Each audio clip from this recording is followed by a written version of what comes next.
Well, we're live here. Number 3, Colorado against number 1, Chapman. Matt Holman alongside Chris Malone. Chris, welcome in. Should be a good one. Sunday, 1 o'clock. Should be a great one.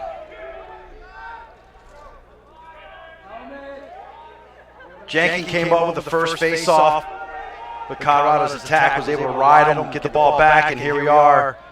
And here we are with Colorado's first offensive possession. Colorado's in black, Chapman's in white.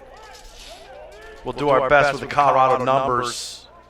I didn't bring my field glasses. Yeah, not the easiest to see up here. There's Gonzalez with a shot, Granger with the save. It's kind of an awkward-looking shot, but it almost actually caught him by surprise. Yeah, not the best shot, not the best angled shot there for Gonzalez. I think it's an easy save for Granger. And that's something Colorado does not want to do. Oh, outside. Does not want to get Granger hot.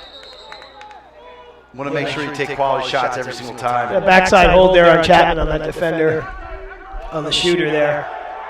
Stays Chapman ball.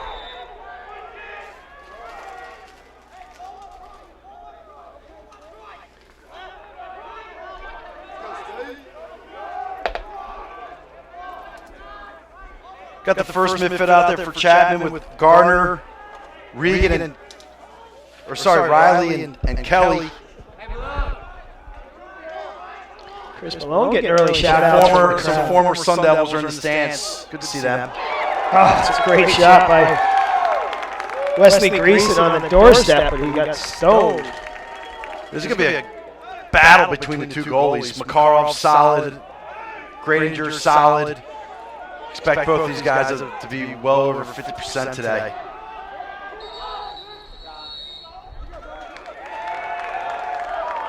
Offsides. Early miscommunication there. Yeah, it just could be, this is a big game. Could be pre-game, jitters going on.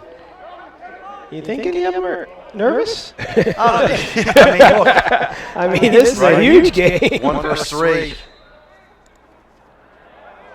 Another interference call. Everybody's kind of feeling it out. First midfield still out there for Chapman with the attack of Greason, Abruzesa, and Kressel.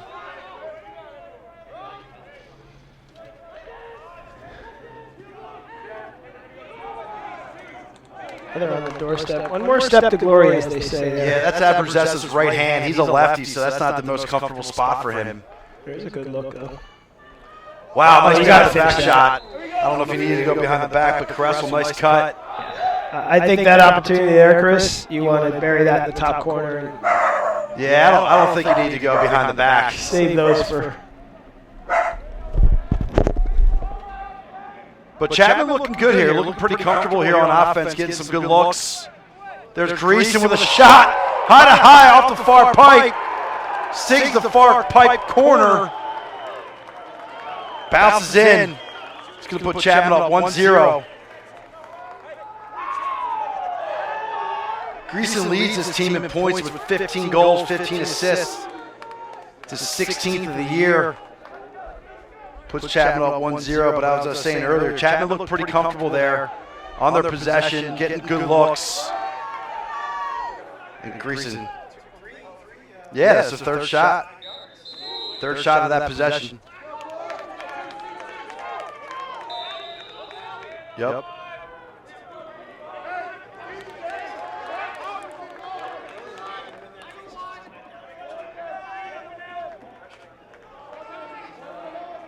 Yeah, the good old make it, take it, as I call it.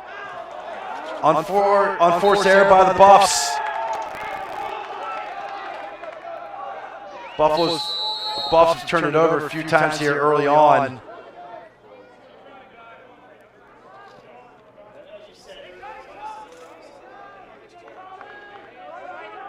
Yeah, and look, playing at Chapman's not easy. This has been... you talk about home field advantage. This has definitely been home field advantage for the Panthers. It's not an easy place to play.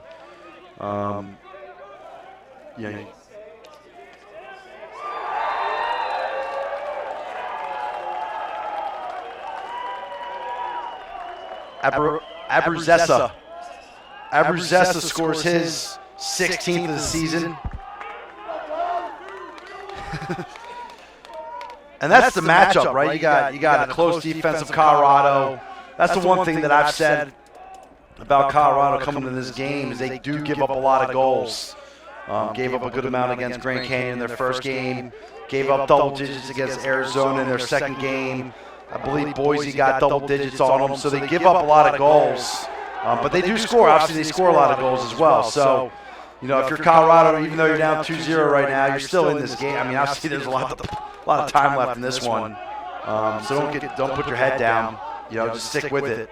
But this is a new close defense for the Buffs. And there's another great ride by the Panthers. Makarov getting knocked down as he throws that one.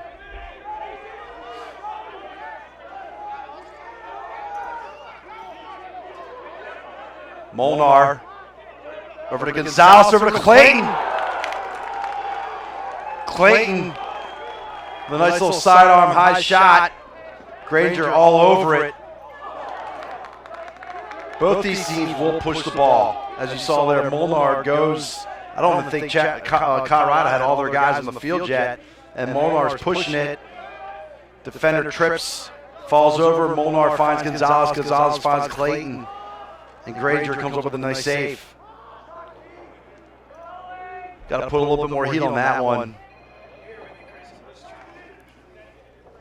Getting over this cold, and I don't want to sit here sniffling in the broadcast the whole time. We don't need that. No one needs that. But I'm going to. First midfield still out there. Sorry, second midfield for Chapman. That was Greason with a nice shot, low to high, just missing it. But you got Jankin out there. Nice save by Makarov. There's one to get your confidence going. The crease has been open for Chapman. That was the second midfield of Tomei, Jankin, and number 3, Nader. Nice little hitch move. Frees up the hands. Nice save by Granger. He's got 3 on the day already. Big ground ball. Ooh, great defense. Yeah, Carlson picks that one off. Colorado did have a man coming toward the doorstep, too, so great defensive anticipation. And the Buffs are going to push it. They're not slowing it down. I mean, their possessions haven't been that long. Their first possession was pretty long, but after that, they're just going to push it. And Kressel! Wow! Did you get it? Yeah. Oh, yeah. Low to high, right over Makarov's head. And that is a goal for all 3 attackmen right now. Kressel finds his first. That's his 17th on the year that leads the team.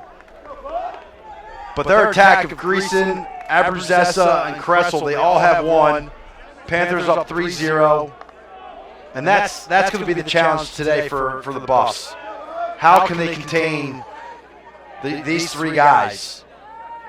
I mean, they're pretty much all the same in points. Greason coming into the game with 30, Abruzesa has 25, and Kressel with 24. I mean, you don't really know which one to put your number 1 guy on. They're all legit. So that's something that Coach Galvin and his staff is going to have to figure out today. And that attack unit is off to a great start.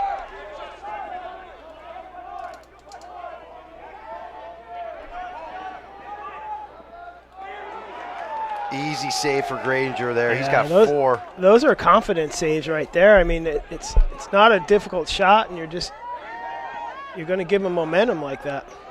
Yeah, they got to shoot the ball hard, shoot the score. Don't just shoot to shoot the score. Yeah, great ride. That's their 10-man ride that Colorado will use.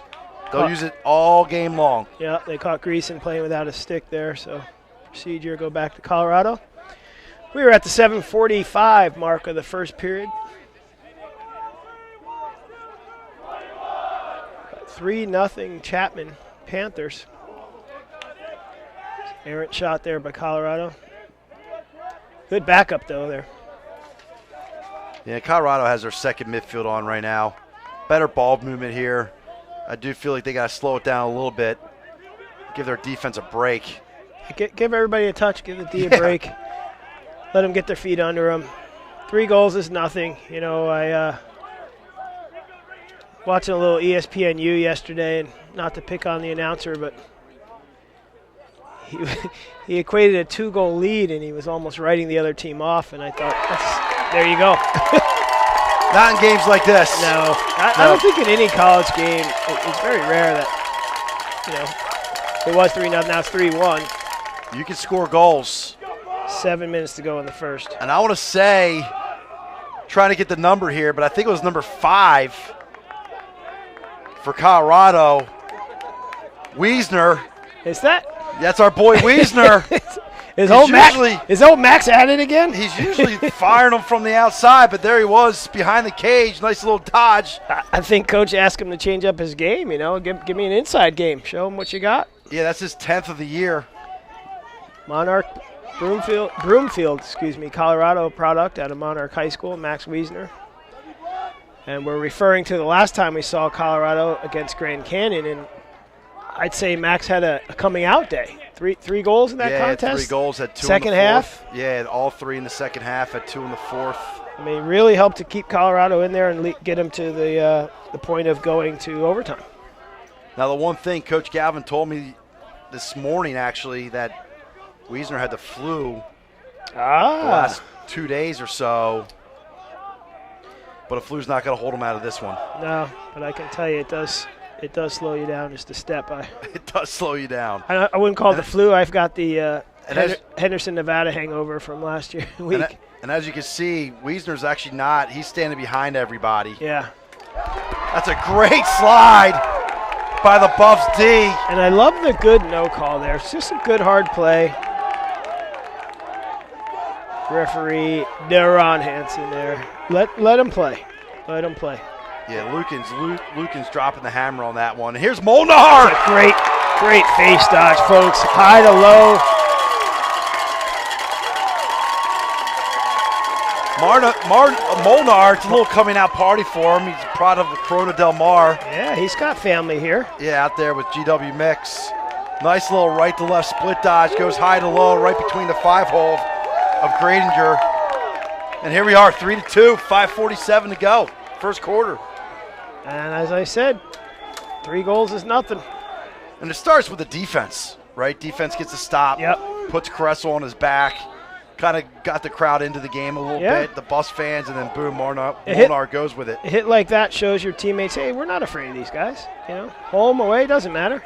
Hey, you fast break, shot, goal. Simon Jenkins. He's an athlete. Does it all for the Panthers. Picked a bad day to dog sit. I forgot he likes sports, so when there's a goal or you raise your voice, he'll start barking. Yeah, if you hear the dog barking, we have our own little mascot with us. That's Bear the dog, and he loves sports. And every time there's a goal on TV, he'll bark at the television. So he wants goals. He likes goals. He goes crazy for goals. But that's Jenkins. That's his 4th of the year. He's a do-it-all midfielder, offense, defense, face-offs, man down. He probably can play man up if they need him to. Great way to respond. That's going to be a flag. No question about it. Don't know if the Panthers are too excited about it, but there's no question about it. That's a push from behind. It's going to be 30 seconds. It's going to be the Buffs first man up. 5:23 here to go in the first quarter. 4-2 Chapman.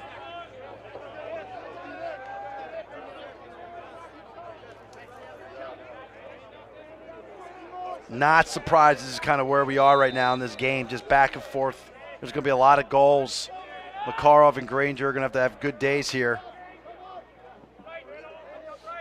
Buffs into 3-3.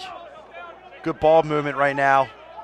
That's where it starts. Just got to move the ball, keep it hot, put the ball in each other's ear.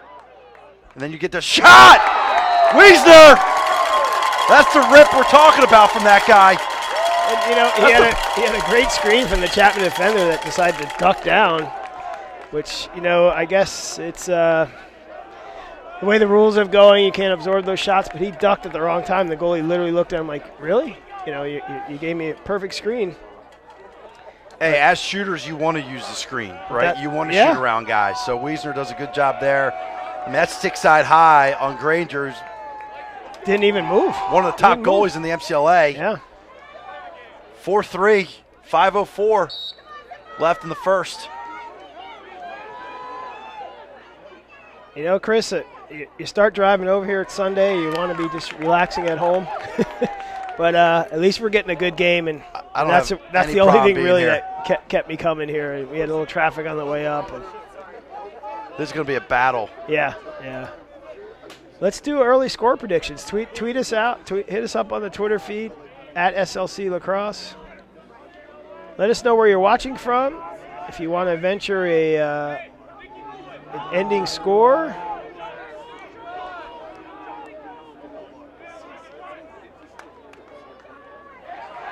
Let us know. We'll try to respond to all the Twitter's happenings.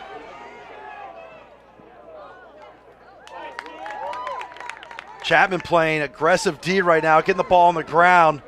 So these 50-50 ground balls are going to make the difference today. Chapman's gotten a couple. Buffalo gets one right there. The Buffaloes get one right there. There's going to be a lot of 50-50 GBs today. Personally, I feel that the team that obviously comes up with more of those is probably going to come out victorious today. Great save by Granger. Oh, great save and great reaction on the shooter's part.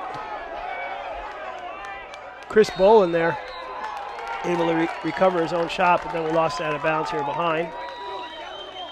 3:40 to go in the first. Chapman on the clear. And here's that 10-man ride by the Buffs. And there you go. Just threw it to a man out of bounds. Yeah, I think he thought he was in. I guess so. Guy was about to sub in, and I don't know if you guys caught that on the screen, but he was not on the field. You know, Mitty was still in the box. 5 steps off. And if you notice, this is a new field for Chapman. Permanent lacrosse lines, as we see a shot there. Permanent lacrosse lines. Chapman on the backup. The teams are in front of us now instead of across the field. But we're really looking forward, obviously, on an MCLA standpoint, to coming back here this year for the championships one more time. Great hit. Monster hit right there on Gardner, and he goes down again, and it's all clean. And there's the push, though. He got him. Yep. That last one was from the side. He's calling a loose ball push. Going to be loose ball or with possession. I don't see. But the Colorado hits were clean. Yeah. It was the third one right there that stopped it, and I don't see a flag, so it's either. I think it's going to be with. Did he drop a flag? We didn't see it. No, I think it's going to be loose ball push. Okay. They just Buffs ball. Great ride. Couldn't make out the number of the D midi for the Buffs to get the hit, but the Buffs have knocked some Chapman players down early on here. Some great hits, and the officials are letting them play. I mean, they're clean. So I saw the call. The hand signal was interference. They're letting them sub, which is a good. You know, the guys got together. They got the call right, and they're moving on. So they let them sub because it was a little bit of a delay and confusion, but it was an interference. I saw the referee make the signal. He's coming over here just to make sure. I think it's going to be on the in-home, correct? It's going to be served on in-home, yeah.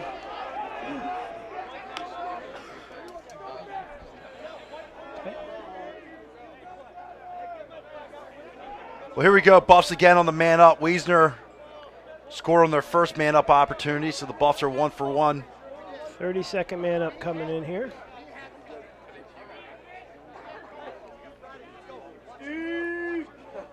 Is it going to be an interference call? It's a delay of game call, Coach Holman? No, it was a hold or an interference. He was signaling, talking when he was talking to Coach Hartley. I think he was explaining what they were going with. They lost the number, so they went down and gave it to the in-home. Sure. Which is a good call. But in the end, they got it right. Chapman's down 30. They're on the clear here. And there's another great ride. Great ride. I mean, they got 4 Buffs over there on one Chapman player. I love the 10-man ride when you're man up. I mean, the Buffs will do it all game long. I love the 10-man ride when you're man up. In my mind, it's a no-brainer. Don't know why more teams don't do it. Early predictions from Cameron Babin at Cambab44 says 15-13 CU as a final score. All right. It's a lot of goals, but I do think there are going to be a lot of goals. I agree with you, Chris Malone. There's going to be a lot of goals. We've got Octavio Perez watching from New Mexico. That's great. That's pretty cool. And if Chapman can figure out how to clear the ball, there's another great ride. I mean, when you have 3 or 4, wow, just got to pick up the GB there. 10-man ride, and they're down. And there's a flag down right there. That's going to be a push with possession. Push, you got it. But Chapman's really got to figure out this 10-man ride from the Buffs. It is causing them big-time problems. Big time. Move the ball. Move the ball. If you rely on your legs, you're going to end up running into about 2 or 3 Buffs. Good luck with that. These guys are strong. They're fast. They're athletic. It's just tough to run by 2 or 3 of them at once. Chapman man up. Each side trading man ups here. 30 seconds again. 135. Excuse me. 135 in the first. Chapman still up by 1. We've seen 7 goals scored already here in 14 minutes of play. It's going to be a step down. Yeah, they're looking for Abruzesa right there to step down and let it go with his left hand to the inside of the field, which I like that shot. Yep. I just think the ball movement was a little slow. Mishandled that. The shooting feet's got to be right on, and it's got to be snapped. That's a tough pass. Way to knock it down and get it to your D-midi. Zane O'Brien's going to leg this one out. And here we go in transition again, and they have numbers. Great pump fake there. Wow. That's a great pump fake. I believe it's number 19. Can't be number 19. I'm going to go with Reno, number 18. Reno throws a pump fake to the lefty attackman. Finds his man Wharton on the doorstep. That's a great feed. And actually, it's number 13. Rust with the assist. Wharton with the goal. And if you're just tuning in with us, the Buffs jerseys, not the easiest to read their numbers from where we are up in the booth. So we apologize for any mistakes we might make. Obviously a 3 and an 8 look pretty similar. Here's Jankin with a face-off win. Wow, Makarov comes up with a huge save.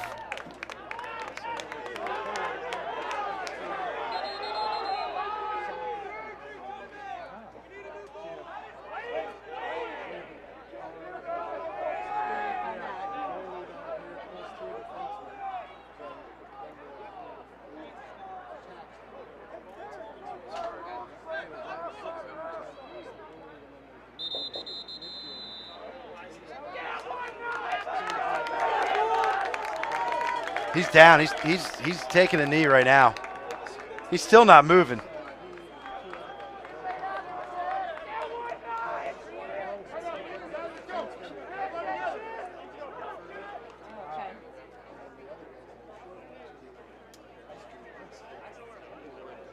That's a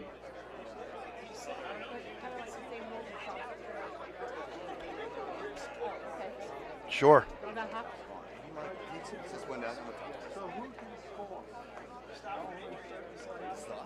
By calling the timeout, right? No, I'm going to.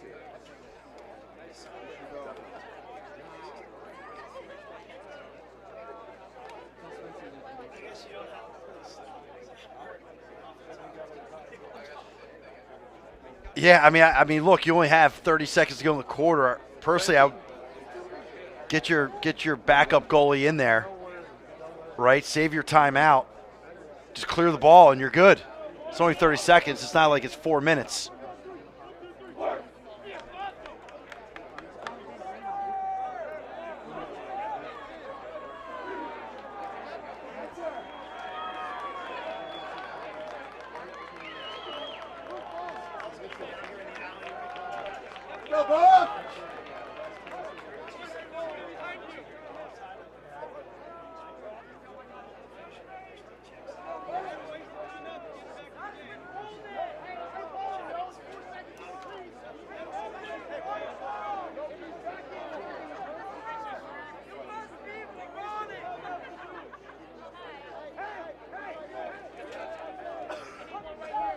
So here we are. Buff's got to clear the ball. 32 seconds to go in the first quarter.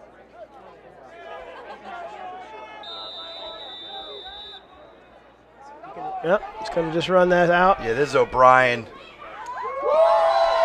He's a senior. 20 seconds. He's been around. He's got wheels. Been there. Been here before. Been on this stage before. He's fine. 10 seconds. Remember the new rule now with the shots just has to leave the stick, so it's always wise to get it on the goal coming down. Oh, nice check, though. Great time for a double from Chapman. They're just going to run this out.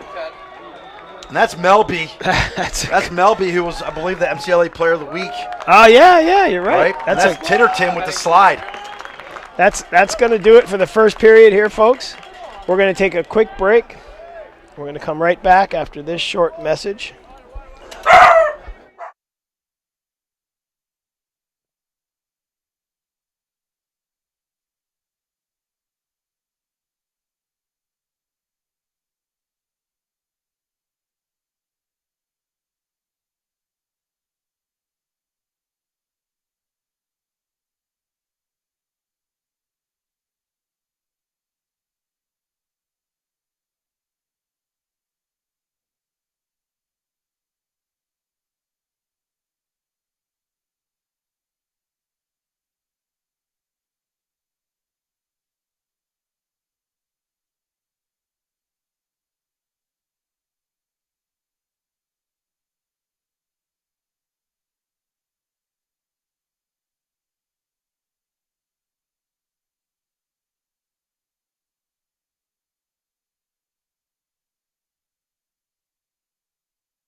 And we're back here, folks. After one, it's all tied up 4-4. And quick check-in with our friends here. Debbie DiMaggio. She just is watching, just giving a shout-out to all the teams. I got Heartwise, at Heartwise20 says the Buff ride is unstoppable. That's our mascot.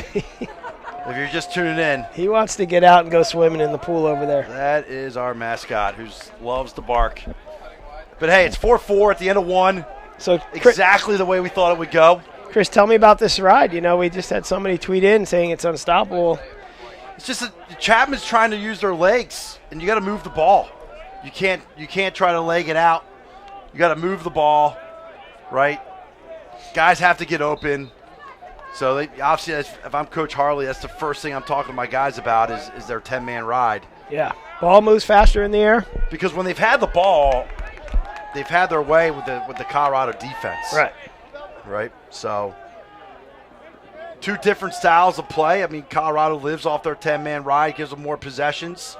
They get a face-off win there.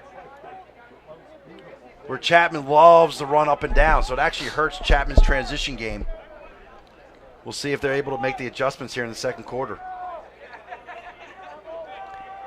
And just that, I mean, excuse me again, coming out of the quarter break there, I don't think either team has to make huge adjustments. It looks like they're trying to just stick on their game plans, settle in.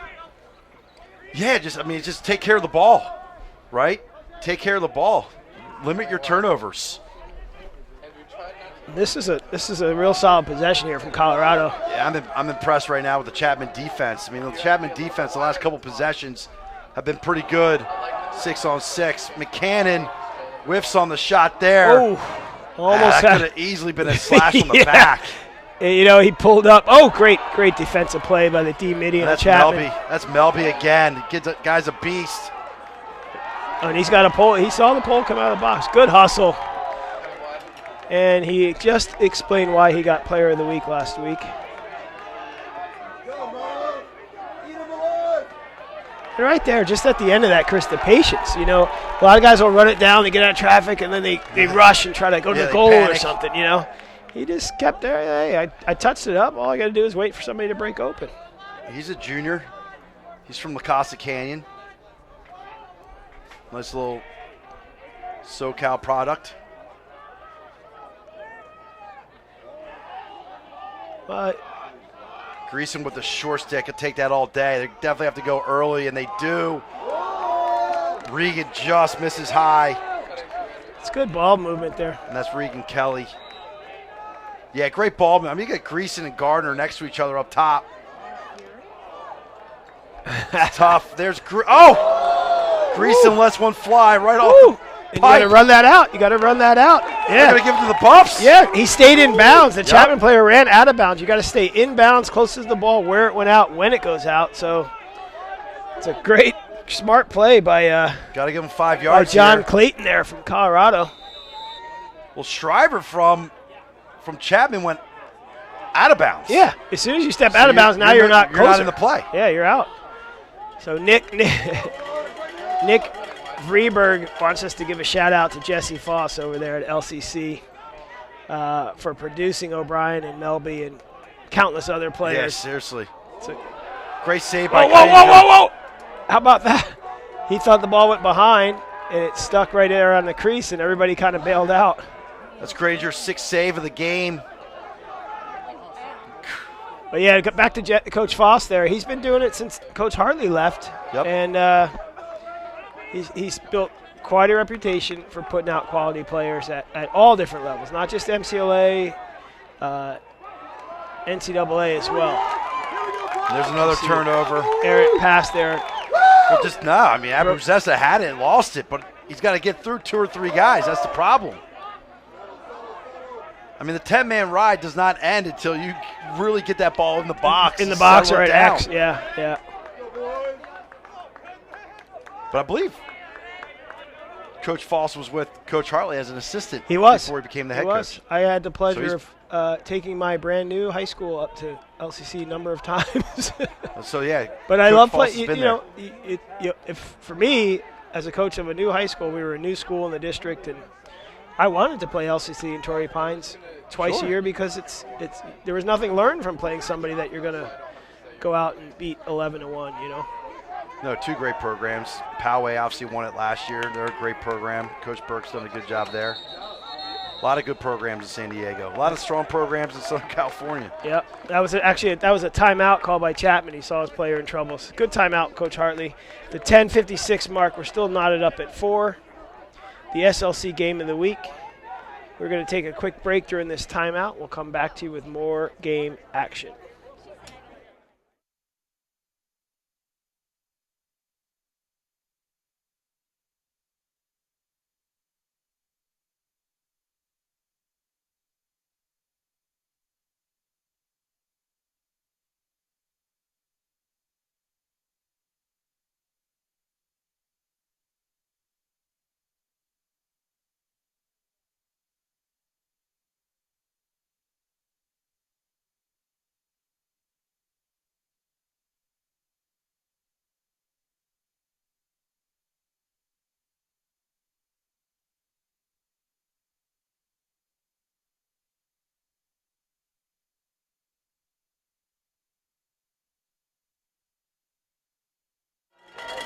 And we're in.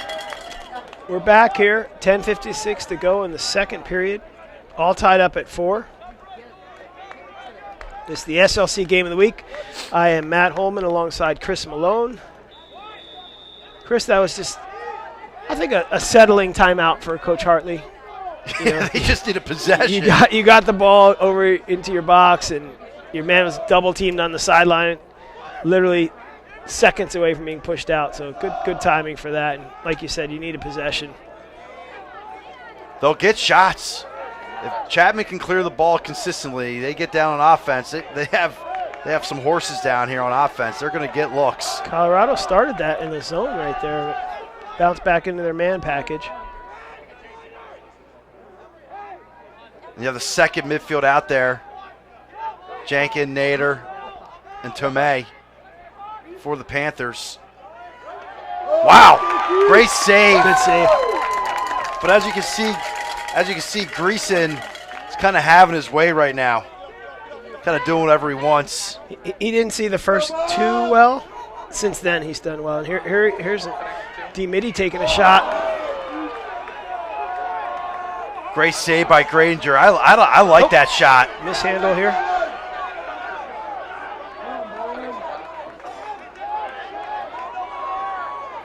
Here's where Chapman's dangerous, is in transition. Buffs couldn't set up their 10-man ride. It happened a little too fast. And that's the key right there, Coach. You just said it. You know, you want to beat a 10-man ride, get the ball up and out fast. Sure. Or hope they're subbing while they shoot. You'll get them because it's real hard to find moving targets. You know, if you sit there and the goalie holds it for a 3 count, steps out of the back of the goal, and everybody's kind of standing stationary, you're playing right into that 10-man ride.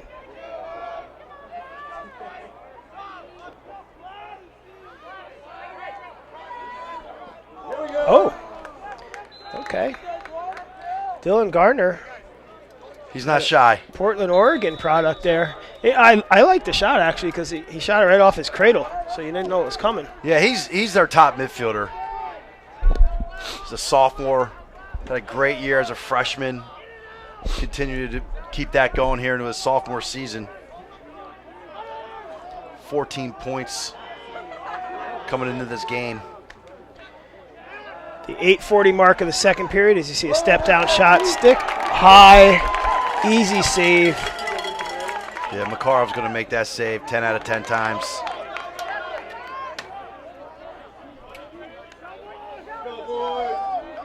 You get a step-down shot opportunity, you want to move that goalie. Yeah, guys like shooting high. I mean, I'm not opposed to a high bouncer right there. Just to change it up. It's just got to be something. Yeah, the goalie has to follow it. That was literally into his stick. So first midfield here for the Buffs. Gonzalez with it. Molnar throws it over to Molnar. He's got the crossing on him. He's got the pole on him. Wide open guy on the crease. There you go. Starts with the ball movement. Ball movement. Right. Two-men slide. Let's see if we can. Gonzalez skips it over to Molnar. Molnar bangs the ball to Axe. Axe attackman finds the man on the crease.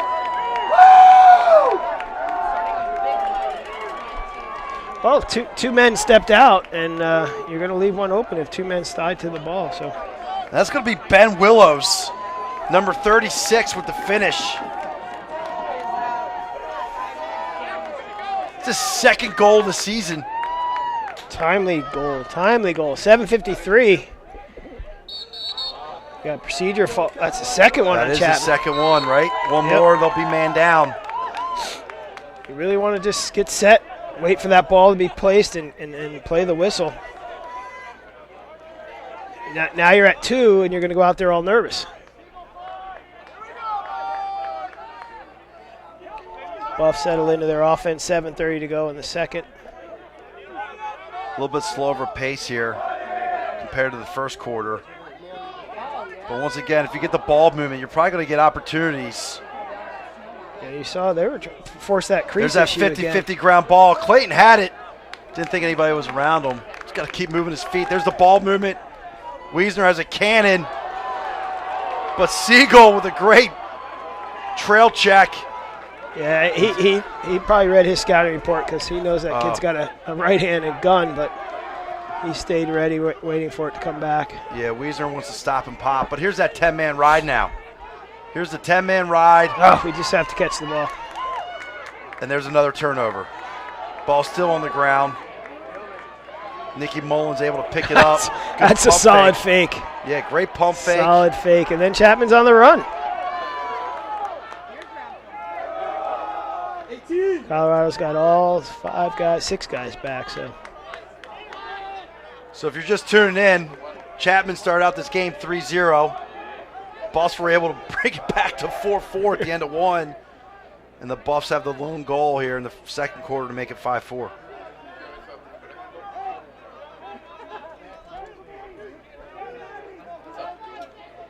Yeah, let us know. As always, let us know during these broadcasts. We try to be as interactive as possible.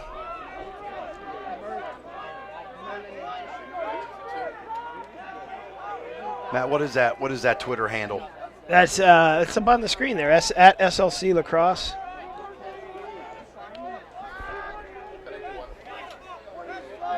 And shout out to Chris Marshall and Trey Lanthier watching from Boston. All right. You two need to find razors.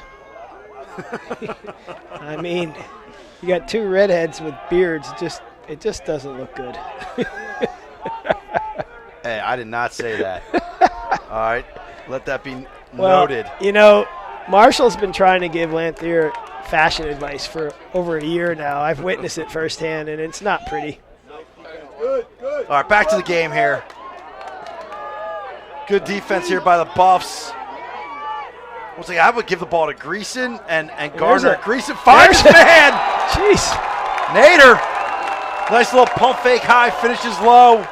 You know, Chris, I saw that exchange, and it's like you carry the ball up 6-7 yards high, you threw it right back to where you started from, you carried up 6 yards and threw it right back again. And I thought in my mind, that's not, you don't want to just keep throwing the ball back to the same spot. Keep the ball in the same location. You know, and all they did was draw that double, it's a pick and repick, and the two guys went to the ball. Similar to what we saw down here with Chapman's D. Two guys step out, it's going to leave a guy open on the doorstep. So, well, a guy like Wesley Greason is going to draw attention. Yeah. Leads the team in points. Right? Came into the game with 15 goals, 15 assists. He's going to draw attention. Yeah. That's when that scouting report comes into your mind as a player, and it's almost like, darn it, why did that come into my mind? You know, I would have just played it straight up instead of thinking, I got to get to him. Sure. So we're all tied up at 5. We are at the 5-minute mark, too. It's all 5s. It's all nickels here. Under 5 in the second period here at the SLC Game of the Week, coming to you live from the brand new Wilson Field at Ernie Chapman Stadium. First midfield's back on for Chapman. Garner, Riley, and Regan Kelly. Same attack unit it's been since the game started. And once again, I love Greason and Gardner. These guys can make plays.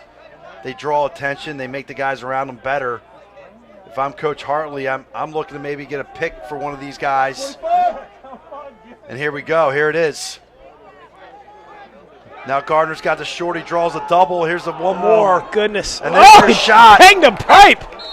I mean, it couldn't have worked out any better for Chapman. Gardner starts the offense. Greason's there to try to finish it. But once again, that's what I'm looking at all day long if I'm Chapman.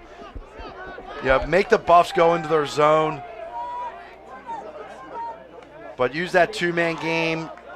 Get your top guys with the shorties. Free up the hands, and away you go. Yeah.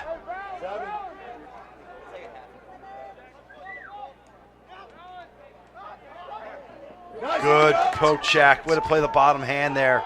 Solid base D right there. Shaparsky. But that's the second pipe. Going back to that pipe shot, that's the second one for Chapman in this quarter. Now here's a great matchup. Kressel with the shorty. He's going to draw attention, and there you go. Finds Abrazesa with a great cut. It's Abrazesa's second of the day. Puts them up 6-5. But that's the Buffs have a new defense. As we take a look at that replay. Right? Yeah, quick bang bang. Yeah, Kressel has the shorty. Dodges with his head up. Finds Abrazesa on the crease. That's just a good timed cut right there by Abrazesa and a great finish.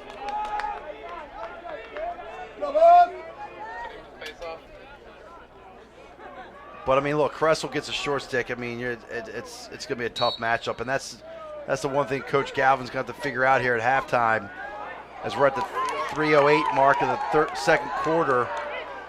Just got to figure out how to stop all these guys. There's a nice goose. Chapman had a beat on that faceoff, and two of the same players, they checked each other off of it. Colorado came up with that, so.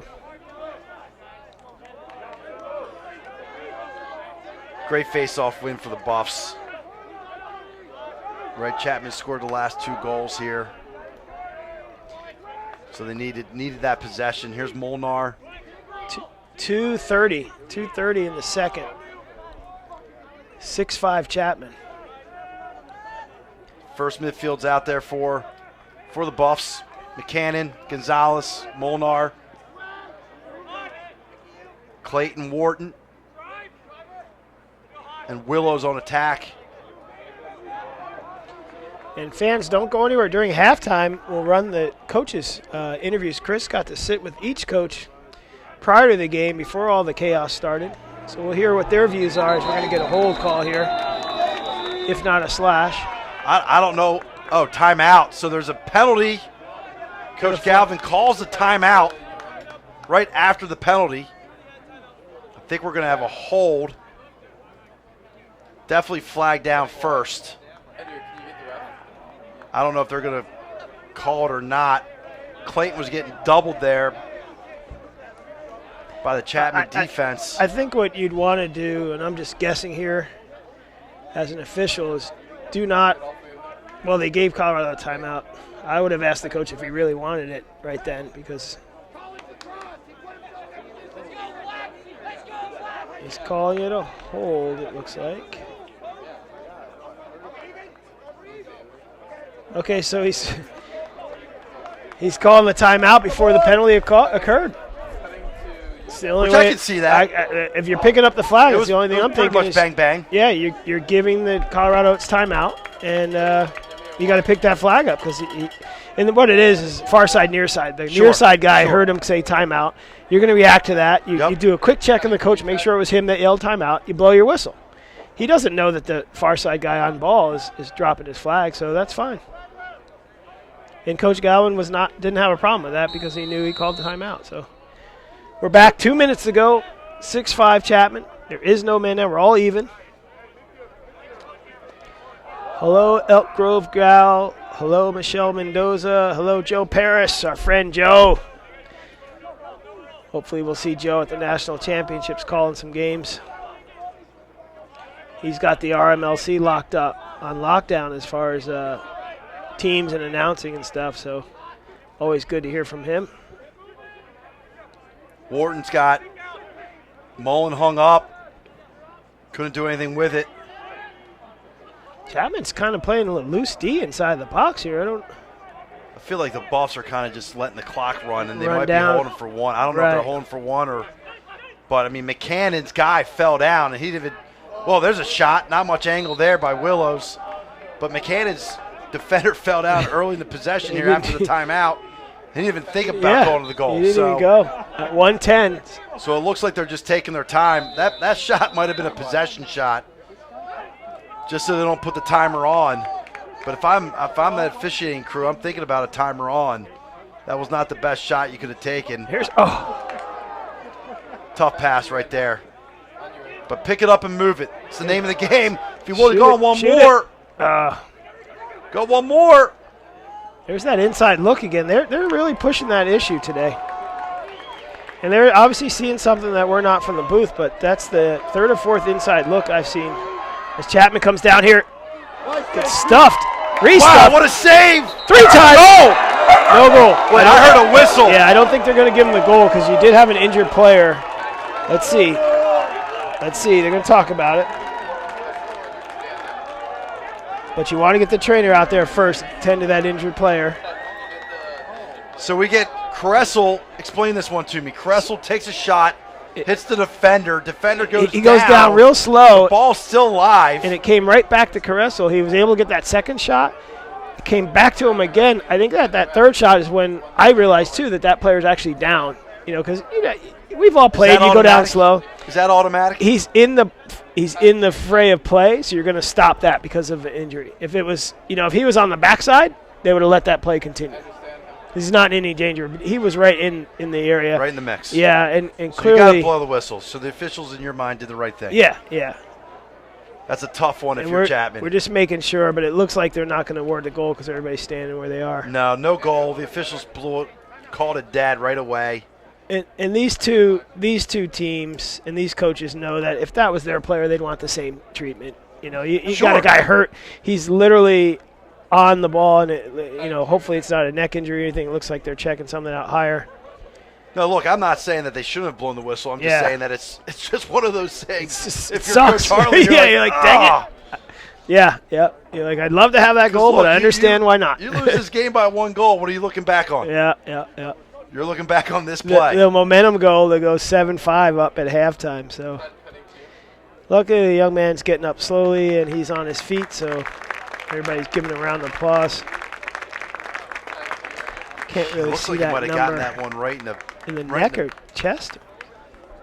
Collarbone, maybe? Yeah, up high somewhere. Yeah. Is that that Nick Cottrell, if I can see Yeah. that number, 27? Yeah, number 27, one of Out their of starting Aspen. defenders. I'm sure his parents are watching. If they're not here, if you're watching, it looks like he's fine. Probably caught it up by the collarbone or something as the Chapman players give him a little pat on the back there. Those things happen, it just happens. And as you said, Chris, it happens, and it's a rough one. Glad he's all right. Hopefully we'll see him back in there later on here. Get a break. Only 30 seconds to go here in the second quarter. So he'll have about 10 minutes at half. That's a good. You can't take it with you. Coach Hartley wanted to see what they were going to come out in. Sure. Take the timeout. So use it. You have it. You might as well use it. We'll take a quick 15-second break here or so. Come right back with more game action, more Twitter action. Chris Marshall telling us he looks great. And more SLC Game of the Week action. We'll be right back.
And we're back here.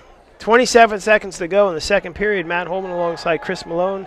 It's a 6-5 ball game, as you can see on the score there.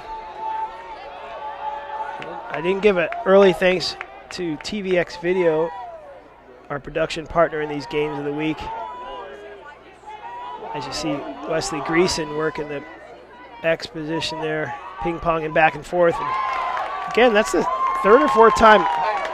I think it's two for each team's trying to throw over the defense. Yeah, both the defenders are doing well, getting their sticks to the passing lane. Wow. And he got a shot off right at the buzzer. We couldn't hear it, but that's a great first half. 6-5 Chapman. We're going to let the dog have a break. Bear needs a little break. We're going to take a quick break. Cue up our coaches' videos, come back in, let's hear what they had to say before this contest, and we'll be right back with more SLC Game of the Week action.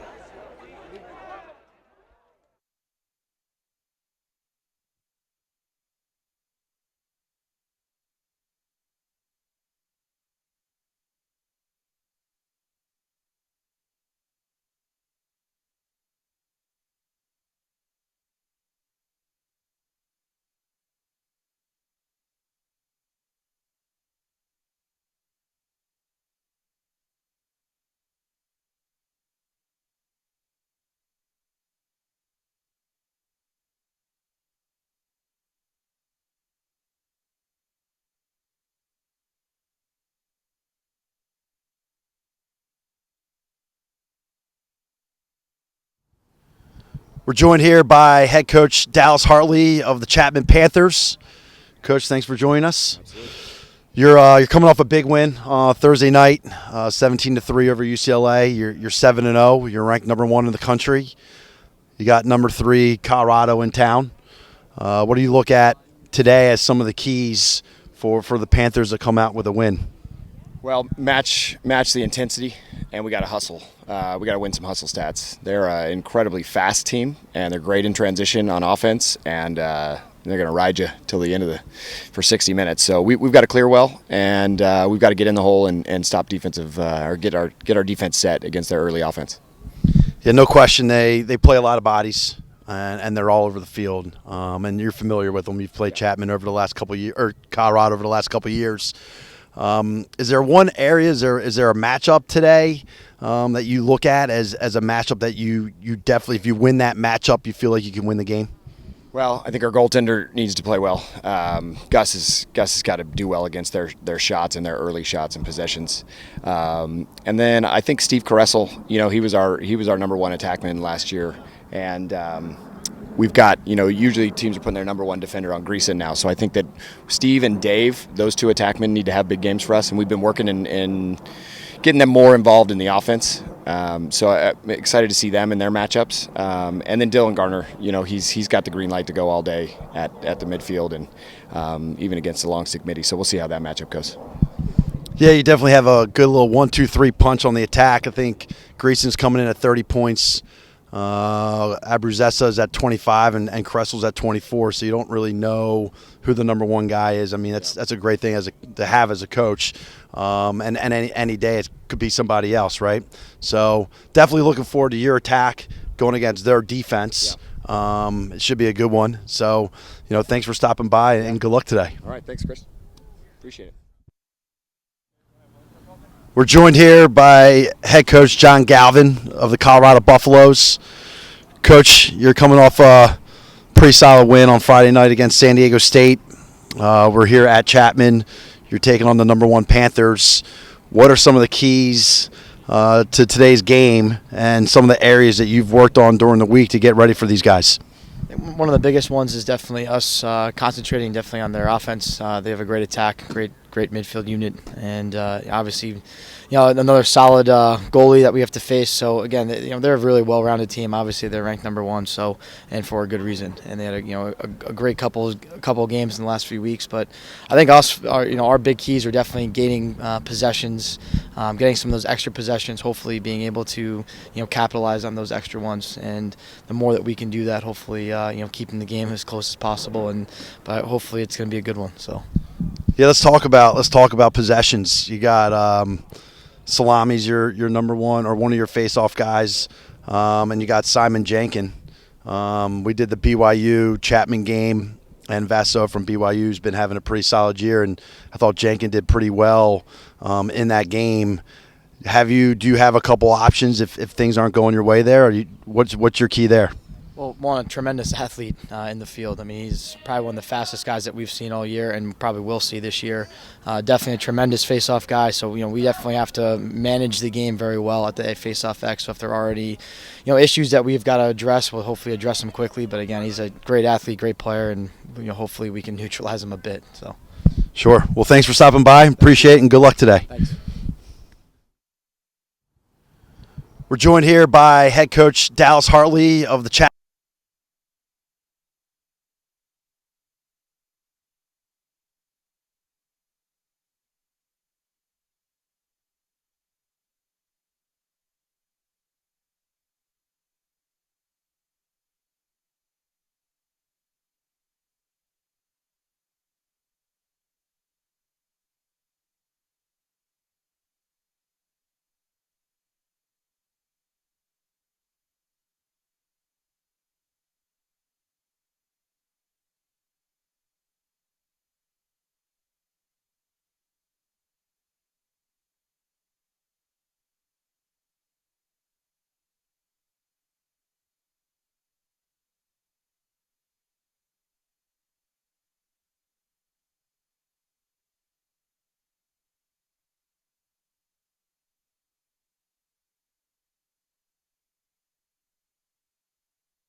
And we're back here as we're wrapping up this halftime.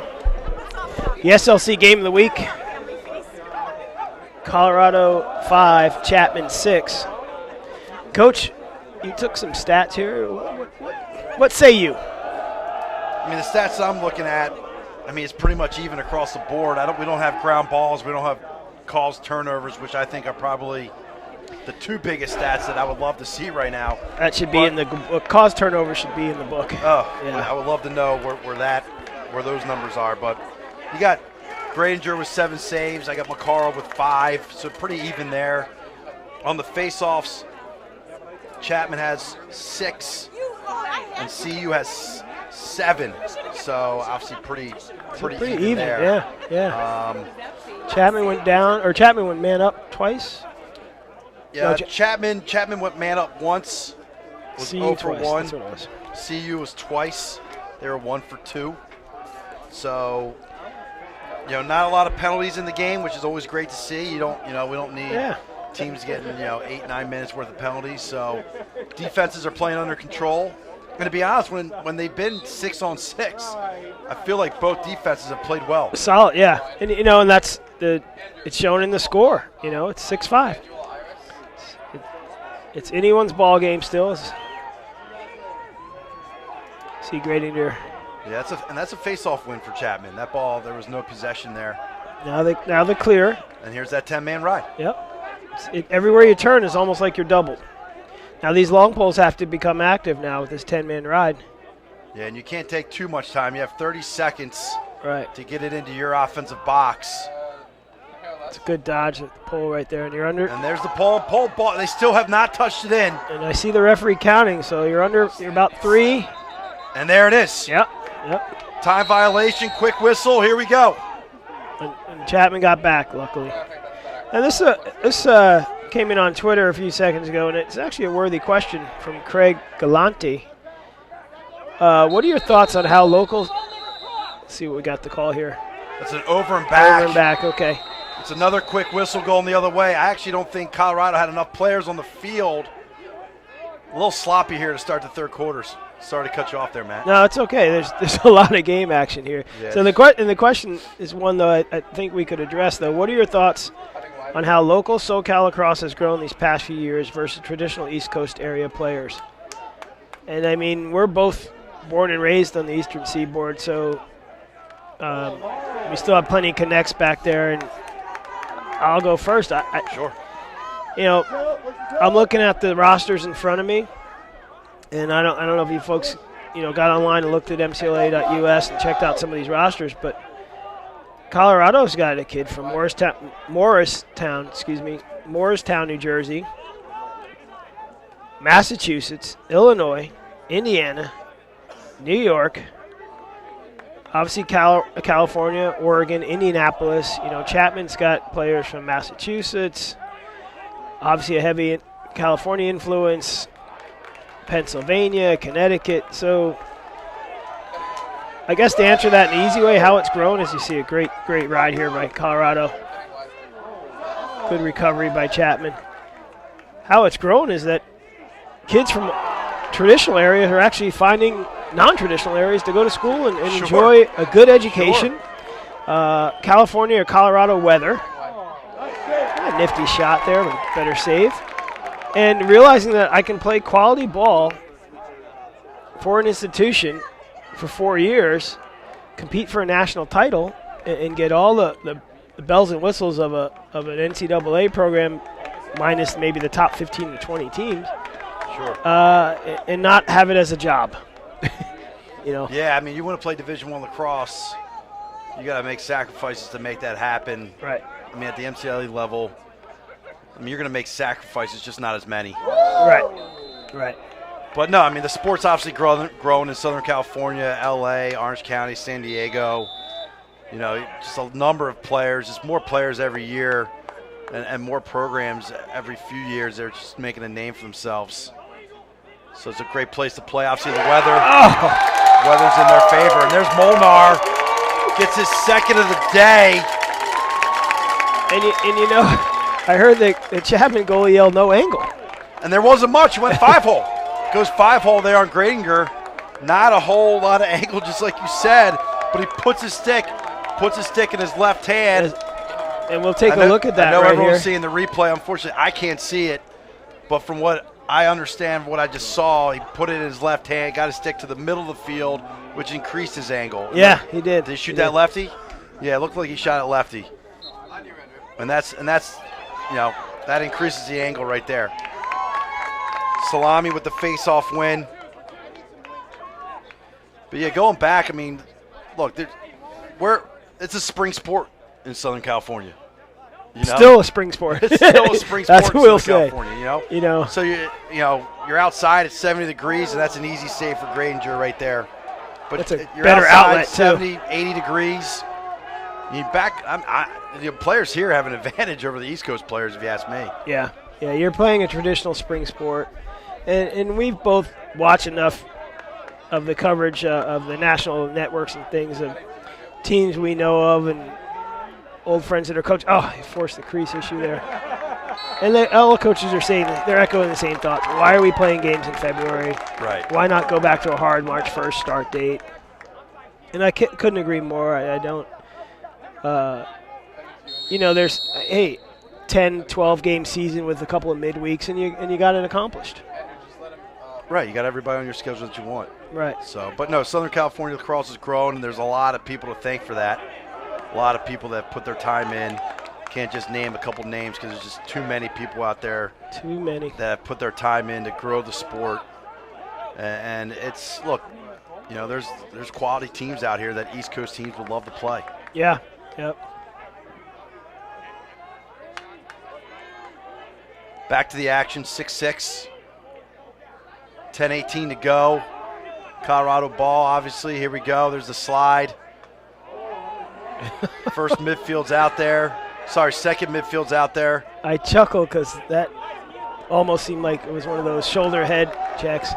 Another quick out. There's the adjustment Chapman's made at halftime. Well, when you shoot the ball like that, it's going to be a quick outlet. It's going to be a quick outlet. But here's your long pull. Oh! You got to quick stick that one. Oh, he's you in the shoot crease. It. You got to shoot it. That's going to be a quick stick. Yeah. That's got to be just in and out. He can't try to handle that and turn around. No, it's a quick stick.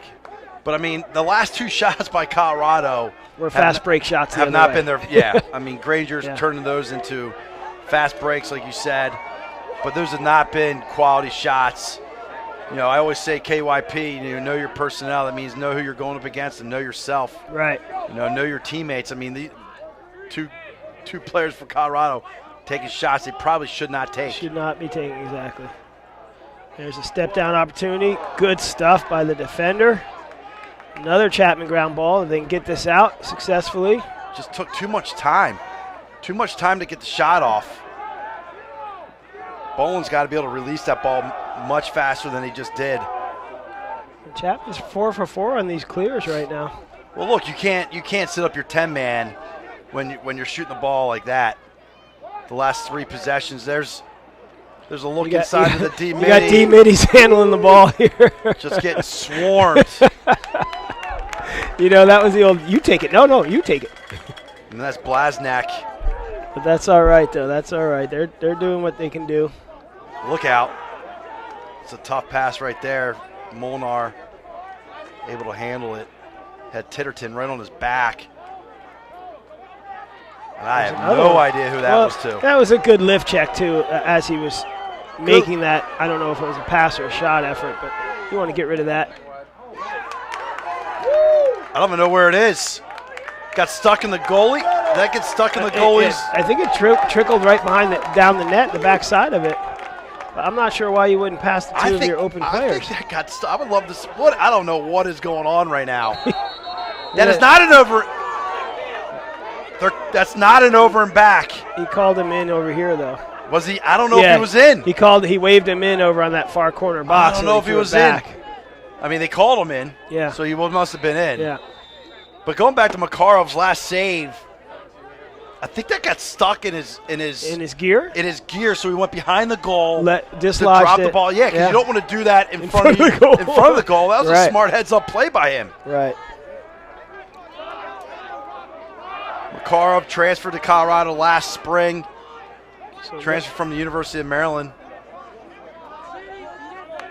He's having a great. Both goalies are playing well here in the third quarter, both with 3 saves.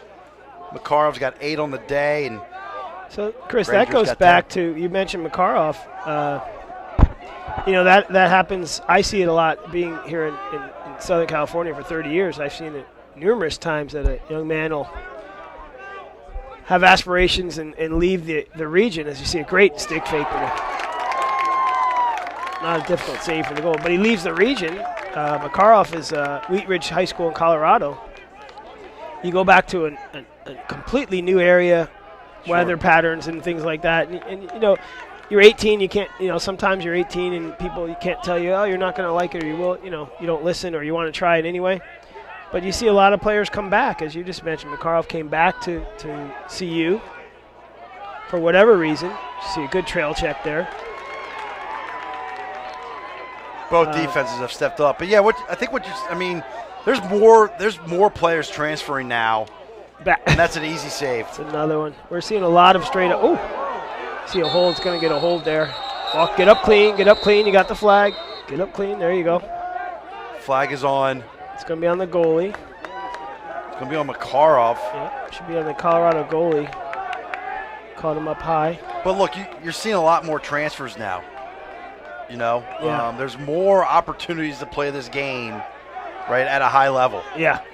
15 years ago, there weren't players transferring to Colorado, Chapman, Arizona State, BYU, Colorado State, and all these MCLA programs to play lacrosse. Right. Now they are. Right. And Right. and that's an illegal body check, and it's a full-time serve. He locked him in. Was that 1 minute? Yep. So Chapman's got a real opportunity here to see if they can create some separation, or at least get one on a decent shot. And that's going to be Wayne Hoffman's going to come in as their backup goalie. Cold off the bench, straight out of Westchester, New York, as we just mentioned. And Abrazenza Stick side high. gives Chapman the lead. It's his third of the ball game. They tried to set him up on the last man up, Yeah. Right? Yep. and they're able to set him up here. They make a crisp pass, and now, okay, well, let's take a look at that. Comes around the backside and step down shot. Lefty high corner, right over the stick. And here's one thing to realize, Chris. They just swapped is that a righty goal? Is he a righty goal? The other goalie's lefty they're too. both righties. They're both right. Okay, They're I'm both thinking of righties. Chapman. Chapman's right. Granger's a lefty. Because if you want to really mess with a team, have a backup that's opposite hand. Sure. Sure. Because I know you played offense, I did too. You'd start salivating when the new goalie came in off the bench, and then you take the shot and you realize, oh crap, he's the other hand. No, as a team. Makes a big difference. Boy, a little hidden ball trick here. Oh! Kressel cannot find the cage. Gosh, I love it. Had me fooled. Kressel Had and TVX Greason. camera fooled. Had us all fooled. I was on it. I'm going to scratch my back. Oh, Eagle Eye Malone over here. That was a great little hidden ball trick off the face-off with Kressel and Greason. I don't know why Kressel. Oh, he is going to shoot himself after watching this one. That was really neat. Should have just goalie had no clue. Great skip pass off the top pipe. crossbar. Well, to say there's a little bit of action this half is an understatement. Yeah, a lot going on right now. Energy levels picked up. Energy level in the stands have picked up. Wow, there's a save. I mean, even Bear the dog is barking at us because he loves the action. So Hoffman. everybody approves. Hoffman comes up with a save. That hit his chest, then ricocheted off of him and hit the pipe. So you got 5. We're at the 5-minute mark of the third. And that penalty's counting down. I can hear the gal. But if I'm Coach Galvin, you had your starting goaltender locked in for a minute. Yeah. Essentially, Hoffman had to face 2-man-up situations. And they just made the sub back, so they're full strength. Yeah, two different. What do you got? He faced 4 shots. Yeah, he had one off the top Pipe, crossbar. He one had in. one save, one went in. I think there was Kressel missed essentially an open net. Sloppy turnover here, maybe on the end line. Yeah, he's out of bounds. Yeah, but he's not playing the ball. Oh, he's touching the player inbounds. That's definitely playing. Yeah. I don't think their official caught that. He was out of bounds 3 or 4 steps. That's Melby. Chapman's going to go offside. Okay. Melby just comes up with a huge defensive stop. Love the way he plays. Once again, he was the player of the week last week. Yeah, that's right? that's the Under Armour Player of the Week award that the MCLA is. It's ongoing partnership with Under Armour as the main manufacturer sponsor of the MCLA. So they're awarding a Player of the Week to a Division I and Division II player, and they get the new Under Armour head that's hitting the lacrosse world by storm here. So that's a nice little gift for your efforts. Good piece. That's a tip. Ball, so that's off black. Man, great hustle. Same team. Oh, But you know what? You got 4 Chapman players over here to Colorado's 3. I thought Chapman should have had that one. went off his leg at the end there. Yep. Good action here. Good pace. Already down to 3 minutes to go in the third period. Oh, an errant pass. You don't want to see that. Yeah, Colorado's getting sloppy here in the third quarter on their offensive end of the field. You know, and it's a 1-goal game, and it seems like it's a lot wider, but I know. I feel like Chapman should be up a couple more. you know, the hidden ball trick to drop your stick down and kind of dribble it by him. I think you just want to bury that in the net. The goalie doesn't see it coming. No, goalie was not looking at it. And Good job by Chapman to be patient there, and they're clear. Don't get me wrong. I don't want to second guess from the couch here, but it just seemed like you wanted to stick that in. Good hidden ball trick out of a stoppage of play. I did not see that. Every team should have one. It will work. Talked to Syracuse last year, the goalie in long pole. It's a good hustle there by Chapman. Yeah, and this new turf slowed that ball down. It's one thing Coach Harley said to me, was the new turf slows the ball down, keeps the ball in play, right? Older used turf, that ball's going to run a little bit faster. It's not as packed in. Sure. Or compacted, excuse me. Here's a great matchup for Chapman. Oh, great save. It goes with the glove hand, which you can do as a goalie. Makarov has made 6 saves. That's why I said I felt like Chapman should be up more, because Makarov, he's had 6 saves in this quarter. And here's another sloppy play. And unfortunately, it goes out of bounds. But Makarov has made 6 saves in this quarter. Right. Granger's made 3, but Chapman has owned the third quarter in possession time. If we had our shot counter on, Chapman's had, 8, 9 shots? Yeah, not a lot going on. Here's Wiesner. Wow, another save by Granger. Wiesner's got a cannon, but once again, no possession time. Need to possess the ball. You got to think Coach Galvin wants to have a possession where everybody touches at this point. Something to give the defense a break, because they're just playing a lot right now, and this is what happens. You get tired. There you go. Right? Chapman plays into its game, as you said, yeah. And there you go with Abruzzes' 4th of the game, 2nd of the quarter. I mean, he just comes to the ball, right? Catches the ball with his feet moving, sticks it over the goalie's head. Let's take a look at that again. Just a good, quick clear, and, you know, he caught it at X moving upfield. Yeah, but you know the defense is tired. Yep. They're playing a lot of D. They've essentially been on the defensive end this whole quarter. Yeah. And so when Wiesner takes a shot about 10 seconds into the possession, you're that right hurts back you. on your heels, and we're at the 1 minute mark of the third. Chapman's up 8-6, as you can see in the score. You could just see the LSM, the D middies. Their hands are down. close Yeah, the sticks are defender, down. They're just not as energized as they were in the first half. Right. See And- Chapman now. Sorry, Chris. 50 seconds to go. Right, they have their second midfield out there, but at the end of the day, I mean, you got to play with energy, and if you don't have it, either Coach Galvin's got to make some substitutions, or the offense has to just understand the situation. And there's another goal. Nader. Wow. Great wraparound shot. I want to say his foot was literally on the goal line. his lead foot was on the goal line. He just extended his arms out. Nader, second of the game. Let's take a look at that and just look at his footwork here. 5th on the season. As we caught it kind of late, but you know that reminds me of watching a little show on Lyle Thompson and how he says, "Let the stick has eyes," and he was referring to shooting coming from behind the goal. Sure.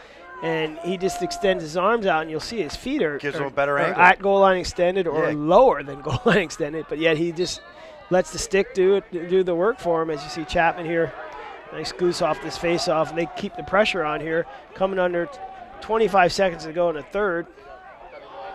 Yeah, you get your stick up the field, it gives you a better angle. Yeah. I don't think Makarov thought he was going to take the shot. I don't think so either, because he the way he stepped was a drop step, as if he made a pass across the crease.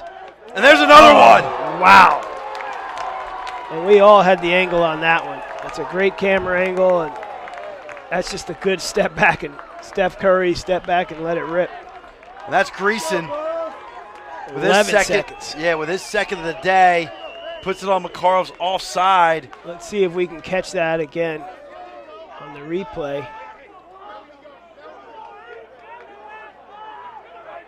Yeah, he just did a quick face dodge, turned around, and the defender backed a step off and freed his hands and let it rip. So just like that, Chapman leaps out to 10-6 with 11 seconds to go in the third. And here's a key face-off of Colorado. And can they get some momentum off the long pole shot? They do. They answer back, folks.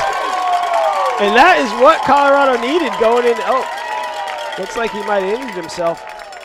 No question. No question. Salami steps up, takes it for himself, wins the face-off. Let's take a look at this, Chris. Right off the face-off. Yeah, we both caught, you want that to go in. And he's hobbling off, though, so hopefully he's going to be okay. He didn't hurt himself. Clark Salami, Lake Oswego, Oregon. Lake Ridge High School, excuse me. And that's the period, folks. And talk about some action. I mean, 10-7 after 3. What a pace. What a pace. 17 goals are scored here. And we'll take a quick break as we let the teams huddle up. This is the SLC Game of the Week. And we'll be right back.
We're back here, folks.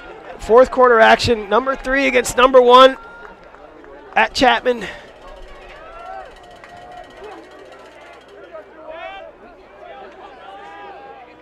Wow, we've got a hot one coming in from the Las Vegas area. Shout out to the Rebels, UNLV running Rebels. 8. University of Arizona, who's ranked 4th right now, 5th right now, I believe. That 6. should be it. They got I'm surprised that's not a flag down right there. Yeah. Easily could be a push with possession. And I think the Colorado bench agrees with you, Coach. So that's a final score. UNLV 8, University of Arizona 6. And, Chris, we saw UNLV at San Diego State. And, Yep. we talked to Coach Gagnon, and I got to see them twice last weekend at the Coach versus Cancer games out there in Henderson. And, 14-16 got. Wow! There's a nice shot. Gonzalez, that bounce shot, right? Gonzalez from about 15 yards. Changed the play. Earlier in the game, these guys were trying to bring the high heat from 13 to 15. Granger was reading it extremely well. Here's Gonzalez with a nice high bouncer, stick side, and gets one. Changed it up on him. Beautiful shot. Let's look at that again. We miss it. We missed it. That takes some courage. It really does, because you're down 3. And you need the It's your possession. first possession. And literally you step in from 15 yards and let one go. Oh, great action here on the face-off. there's got to be a hold there or something. That's a play on. He hooked him. Chapman's going to win the face-off. Chapman is taking control of the face-offs here in the second half, winning 7 out of 10. I think we have his play on, as you call that, Chris, because that would have been a. I didn't know who was holding who. It was it definitely Colorado hooked the Chapman player. That's what the official saw. Yeah, so he let it go because Chapman retained possession. But again, kudos to UNLV. Yeah, great win for the Rebels. It's a big win for them, and you were saying, we saw them play at San Diego State. They have some good players. They have some quality players. They're not deep. They're not deep, but the players they have know the can play. game. No Yep. question. They know the game, and good rocker moves and some pump fakes there by Riley. and look how. Off the pipe. But Chris, look how close Chapman is on attacking. I know. They're making. I know. They're 6 yards off the crease. I know. Wesley Greason caught that ball at like 10 yards. But Colorado is like. Extremely tight. I don't know if the goalie stopped talking to him, telling him where they are, but they are so tight. And that might be legs, right? They played a lot of D in the third quarter. They might be tired. They were at San Diego State on Friday night. Right. It's an hour and a half away. It's not bad, but I could not believe what I just saw. That ball was being passed around 6 yards from the goal. Honestly, it looks like they're holding on for their life right now on the defensive end. It really does. They're just hoping that McCarve can make a save or Chapman throws the ball away. Bail us out. Yeah, because they look gassed. And look, this offense for Chapman, the 3 attackmen, I tell you what. They're all All-American players. They're going to get an award there. They're going to get an award there, and there's that bailout The first one we're talking about. The first one, I agree with. It wasn't. That one was. It's more of a. He more directed the defender stick, as folks might want to know. The award is when you're actually. It's over and back. Yep. I have no idea what is going on. That is the third one. Just That's errant just an passes. errant pass. Yep, errant pass up top. It's not acceptable. Not at this level. No, it's just not acceptable. And you don't even need to make the pass. And Patrick Sullivan at CSU lacks 24. I kind of agree with you. If Chapman stops shooting high, they'll win the game. Or I'll say if they stop shooting high, they have a chance to win, because shooting stick side Just take high. I don't know if it's where they place it. I think it's about where they shoot from. That's a good point. That's a good point. Just Yeah. make sure you have good angles. There are a lot of zero angles, and they got the one before, but Abruzzes has scored some goals going up high. But that was a good step down shot, and he picked the corner nicely. But he's wrapped. He's wrapped 2 around up high. There's another high shot. Just take shots with angle. Take quality shots. Take shots that you can score probably 40, 50% of the time. Don't take shots that you can only score 10% of the time. 11-minute mark at the fourth quarter. 11 minutes. Chapman's playing the 2-man game behind. Got a play on call. In the crease. He's in the crease. Black ball. Here we go. Colorado's clearing it up. Coach Harley does not like that call. He is all over the official right now. And there's the flag. He just drew a foul. I think that's one of those, you make that call, but you missed a whole lot of other stuff on arguments. Yeah, there must be something going on that he's seeing that we're not. Yeah. But there's almost errant pass again from the attackman up to the midfield. It seems like they're catching a lot of their D middies in transition on offense, and they're trying to throw back to each other. And there's a good solid possession here with the flag down. Remember, you get Still alive. still has Ball's to come still up alive. with it. Chapman still has to come up with it. If I'm Colorado, get a good shot here. You just There you go! And there it is. Clayton! It's his first of the game. Clayton missed the first 2 games this year, did not play. He's averaging over 3 points a game. And that was a big one right there because I still believe they're still going to be man up. Yeah. They Well, should still be man up. Well, he's waving it off. He picked it up because it was going to be a bench call. That's not an unsportsmanlike. No. You can The waive first that one? we call it the latter. The first one is typically a conduct foul. Okay. You drop another one on the bench, then you're going to go with a full minute. First one's a 30. And we're at the 10:23 mark. Colorado's closed within 1. And we've seen Colorado have a solid fourth quarter against Grand Canyon. Yeah, I just was thinking Right. the same thing, Chris. We've seen this before. I was going to say, they can come back. Well, Obviously, they're only down 1 now. There's no quit in the team. There's no, and I wouldn't assume there would be. Right. But let's put it this way: they're a hard team to put away. Yeah, no. I mean, look, You they know, have from good what I've players, seen, from the right? 2 live from the eyeball test, they are a hard team to put away. Strong attack, strong first and second midfield line. Great goalie play. Yeah, great goalie play. Great coaching. I mean, they're just You're going to be Colorado. You better play for 60 minutes. Yes. Oh, another pipe with a great rebound catch there, but another pipe by Greason with the loose ball there. Good hands to snack that off the top crossbar. Yeah. But that's Abruzesa and Kressel, and these guys are kind of having their way with the Colorado defense. There's a look yet, not a good That's a shot good fake. opportunity. It's a good fake. Oh, he still shot it in his stick high. Patrick Sullivan. Piccaro's you first said it. save. But you got to bring the heat. Stop shooting stick side high. Bring the heat. That- You're going to shoot. You got to shoot to score. yeah. Snap your wrists. Pull down that bottom hand. Torque the body. Shoot like you mean it. The sun is out here in Southern California on this wonderful Sunday afternoon. 8:55 to go in the 4th period. The SLC game of the week. Once again, a 1-goal game, and I don't know if we're a jinx or a good thing. I like to think it's a good thing, Chris, because I don't want to go to a game that's a blowout. No, we've had some great games this year. Yeah. And here's another one. Add it to the list. Andy, it's a low, so I'm going to give it to you. A shout out to my cousin Charlie, number 16 on Colorado. From cousin Andy Dyer, 16, at Andy Dyer, 16. One There you more. have it. Wiesner's out there with a shorty. Like we said earlier in the broadcast, had the flu over the last couple of days. He's out there playing. He's got a couple goals today. Melby's all over him. Great save, but that's a 15-yard shot. Oh, the goalie misplaced. Oh, boy. Chapman's goalie just got bailed out by his long pole. It's a 15-yard shot by Chapman on that one. I feel like they could settle for something better. Great ride here. Great ride. Ball's free. What happened? Just got to scoop it up. There's that 10-man ride. I think that D midi. Yeah, he lost his legs there. Man, I feel like players are a little panicky right now. Yeah. Guys, you've been doing this for a while. Just keep the Another ball tip moving. ball. Move your feet. Great kick through right there by You Chapman. can stay in. That's offsides on Black. You got to play on. That's got to be a play on. It's got to be a play It's on. getting sloppy out here. Lukens, I don't know what he's doing. Coach Hartley's letting him go. It's got to be a play on. That was a fast break for Chapman going the other way.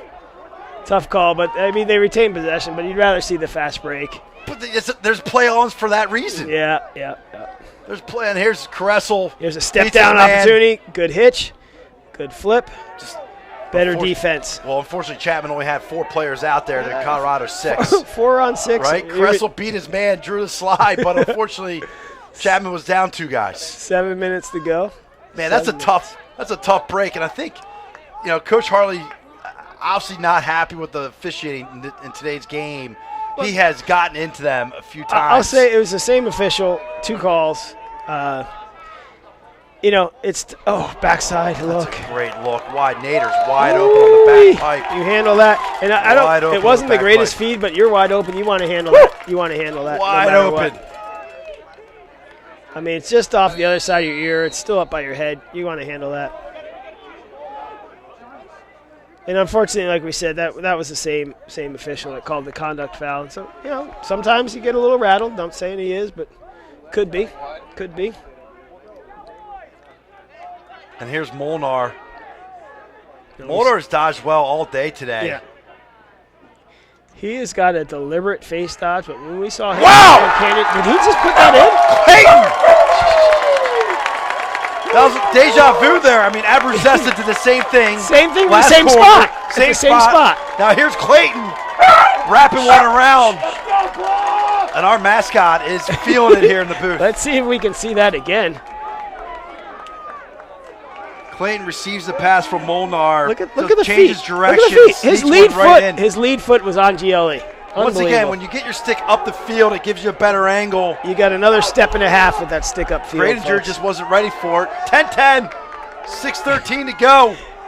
Everybody's excited in this one. And here's Big a face-off here. 50 foot. Oh. Titterton. No, sorry, that's Siegel. Great ground ball. 6 minutes. We're at the 6 minute mark. Siegel's a machine on the GBs. Leads the team in ground balls.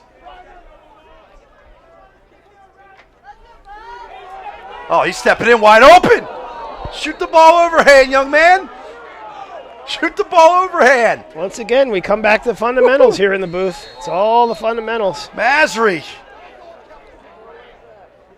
5:45 to go. Tie ball game. Sunday afternoon. Step down. Makarov. Stick high. Stick side high again. Makarov's at 13 Now Chapman's saves. coming with a little pressure on the ride, though. They haven't done yeah. this. They haven't done this, but they leave the middies. Oh, they're pressuring the attack. Middies are dropping in the subs. That's okay. So Makarov comes up with his 13th save of the game. Colorado can take the lead here. Nah, he slipped. He did slip. He Yeah, slipped. no penalty. He I think slipped. we're going to get a timeout, maybe by Coach Galvin. I believe that. If he does, that is. He called it loose. Okay, good. Okay, yeah, and he was trying to get a timeout. And that's where you check with the coach. Do you still want it? He said no. So that's a good call. They got Melby holding Molnar on the ground. Yep. Waves off the timeout. Although he slipped on his own, the ball came loose, and then you're on top of him, so it's a loose ball hold. It's a good call. I actually don't think. I mean, you have 5 minutes to go. It's 10-10. There's no rush. You gotta. Gonzalez. Whoa. I was not expecting that. It's a nifty little face dodge, though. Yeah, Gonzalez is having a great year right now. Molnar's doing well. This is a tough first midfield. McCannon's quick. Shifty's going to draw attention. And there you go! Great save by Gradinger off the foot. Oh, boy. Wow. I tell you what. I hope Aunt Joe loves that. She's watching from Charlotte. She's watching her nephew, Mitch McCannon, here in Charlotte, North Carolina. Yeah, McCannon's going to draw the double. I mean, he's got some quick moves. There's Molnar. Another save by Gradinger. The action here. Wow, what a pass by Molnar. Calls the timeout. There's going to be a timeout, but Molnar on the ground throws a one-handed bat. What a GB. I'm not sure I saw that. I would love to see a replay of that one. I mean, takes a shot, Gradinger saves it. Molnar gets the GB, falls down, throws the ball one-handed to X. I can't keep up. Coach Galvin calls the timeout. That's the first timeout of the second half. We'll stay right here. Let's see if we can get it. We're going to try to get that replay back to you. Let's take a look here and see if can we get it.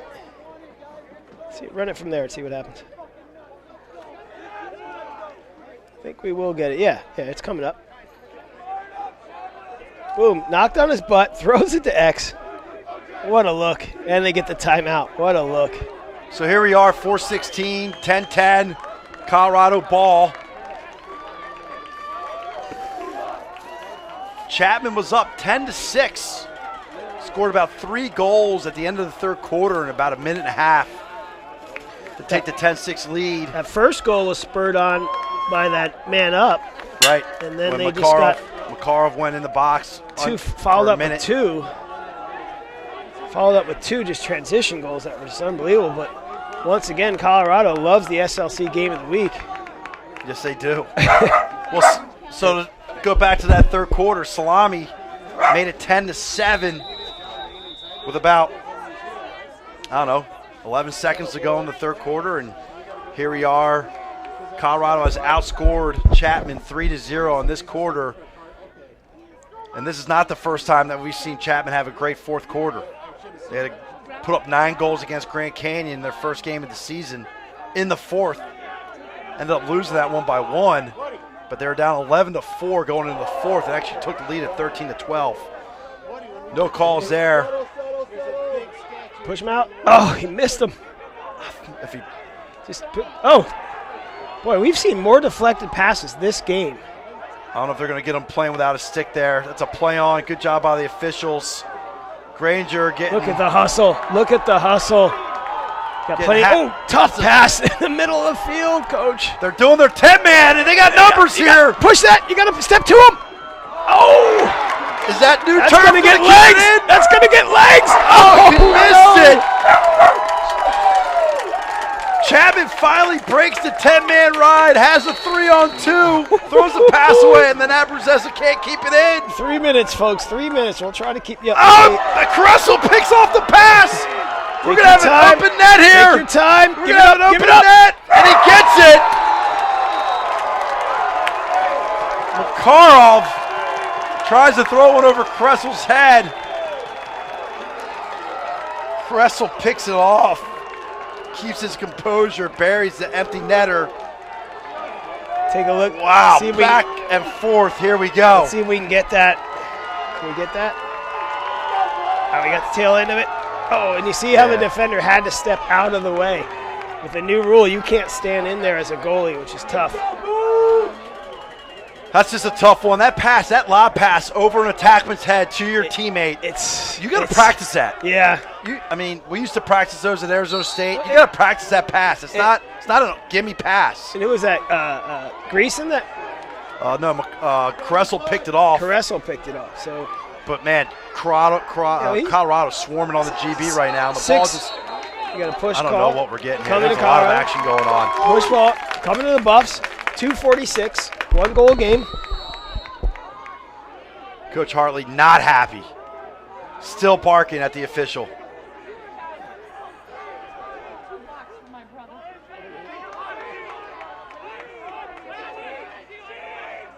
Skip pass, open man, and there's a goal that ties it up!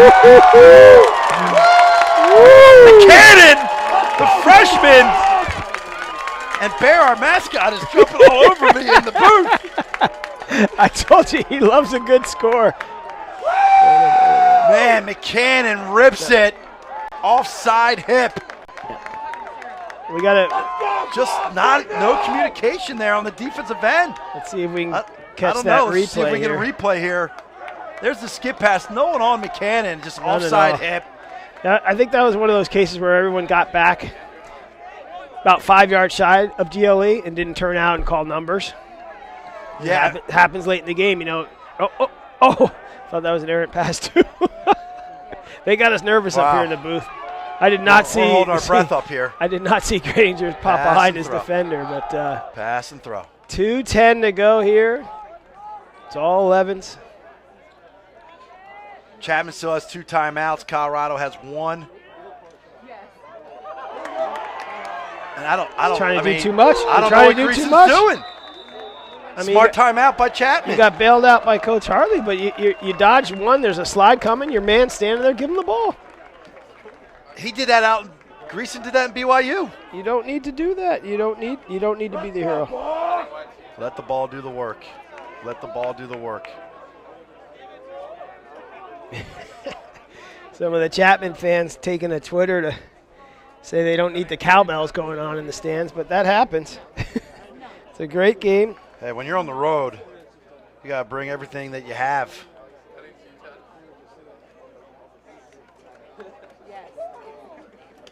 And at Cam_Slam, Gradinger right now always shows up big in the fourth. Good friend and high school teammate, but he's torn because he's a buff though. So Gradinger's having a great game. I mean, he's got 14 saves on the day. I think you go bros before buffs on that one. I just made that up. I don't have a writer here, folks. I mean, both goalies doing their job. Makarov's got 13 saves. Gradinger's got 14. Makarov's going to have to make another one here. Let's more set, likely. Yeah, set this up. I've got timeouts for. I got 2 for Colorado still, Coach. Both teams have one. One each at Both teams have 1:59 to go. Tie ball game. You can't take them into overtime with you. You get another one then. So we'll see what Chapman comes up with out of the break here, out of the timeout. But a lot can happen with a minute 48. Well, we saw 3 goals scored in the 4 goals scored under earlier. 2 minutes in the third. I don't think Bear can take much more goal scoring here. He's going to be sleeping heavy on the way home. So get the first midfield out there. 1:30. 2-man game. Gives Gardner some space, and there it is, and there's a save. Another high shot, though. Another high shot. He had the shot. Take it overhand. Change the plane. Makarov. Oh! Jeez. Kressel almost picked it off again. 110 to go. Little panicky here. Chapman's riding. Ooh! Oh, yeah, he came. I think he got him high. Yeah. He got him high. He got him high. No question about it. And it's, the Colorado player is kind of on an angle when he's turning, too, so he's a little shorter. But he did get him high. I mean, I love the ride by Chapman. It's unfortunate that I believe the Colorado player was probably coming down a little bit. Yeah, he was. Oh, they call it technical. Okay. They Push. changed it up to a push. Call a push. Yeah, because it was like he was kind of angled, slipping, and, you got him high. You can't change it. I don't know. That was high. It was high. All right, Buffs man up for 30 seconds. Minute 7 to go in the game.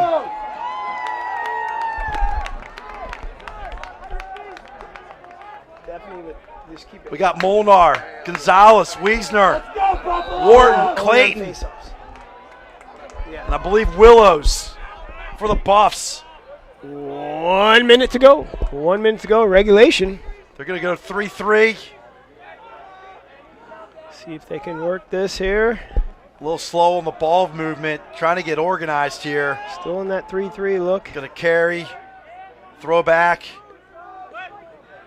You're getting to those low corners quick, Chapman is. I mean, great hustle on the man, short stick. Wow! Oh my goodness! Wow! Hold on! Oh my goodness! Rips it! He just stopped and fired that. 35 seconds to go in the upper corner. To high. I was not expecting that. Let's see that one again, huh? I don't think anyone was expecting that. That's Molnar's third of the day. Nice little homecoming for the CDM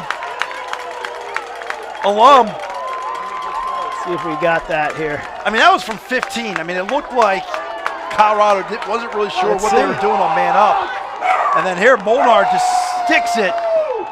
So here we go. He's going to get the pass back here. We'll go back to live action, but yeah, that was Jenkins with a huge face-off. He might take this one.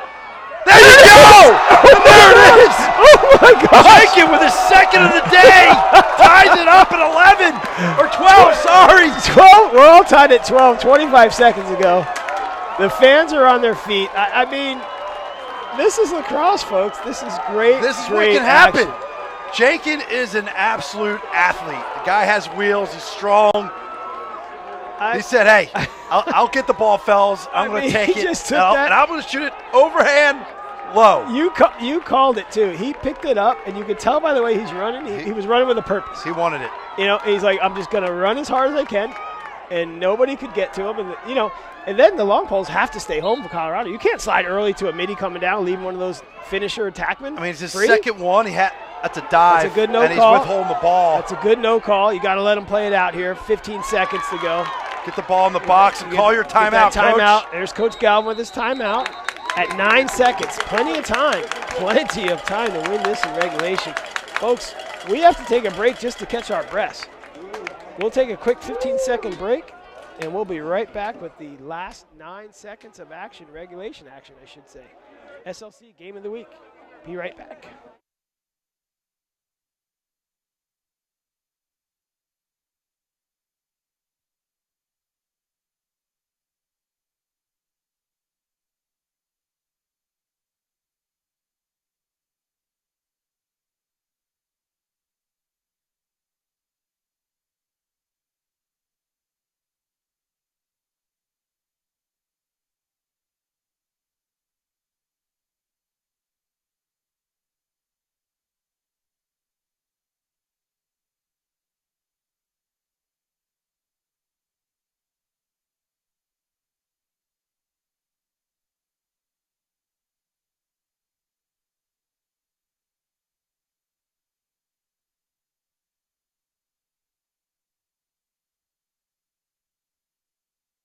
And we're back, and now we're not. Chapman came. Chapman's going to call timeout. Coach Hartley's got a new theory, and it's the third time we've seen him this year do that. Yes. Come out, and at 9 seconds, what are you going to do with your timeout? You really, even if you got the ball in your defensive end, you're not clearing it up and getting in the box to get 9. You're going to have 2 seconds left. So just call it now, see what they come out with. Looks like Coach Morrison, the defensive coordinator, will set something. Him and Coach Hartley there, both defensive minds. And we'll see. We'll stay here and we'll see what happens. But if I could get on the PA, which I can't, but I'll tell you, this crowd's been real good. Yeah, it's solid crowd here. A knowledgeable crowd. It's equal for both teams, believe it or not. Chapman maybe have a couple person edge, but they're getting treated to a great game, and not to put anybody else down, but this is definitely foreshadowing to what we'll see at the MCLA. Excuse me, MCLA tournament action coming up from Orange County, May 9th and 14th. There's going to be some great games that week. I mean, look, ASU goes down to BYU yesterday, 8-7. There's just been, UNLV beats CSU's Arizona back, today. UNLV's up. Utah Valley U continues to play, and we're back here to live action. Gonzalez will start with it. It's got Mullen on him. 2-man game, frees them up. They're going to have a play on the other side for Clayton. There's a shot. 2 seconds. 2 seconds. This is that'll live. count. This is live. Okay. Well, let's catch our breath here, folks. We're going to come back with an overtime period, 4 minutes. We'll take a quick break, catch our breath, and we'll come right back. Once again, the SLC Game of the Week has gone to overtime. Again, thanks again to our main partner here in these broadcasts, TVX Video, Andrew, Lewis, and Ted, all on behind the scenes here today. So we'll be right back after this brief message.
And we're back here, start of overtime.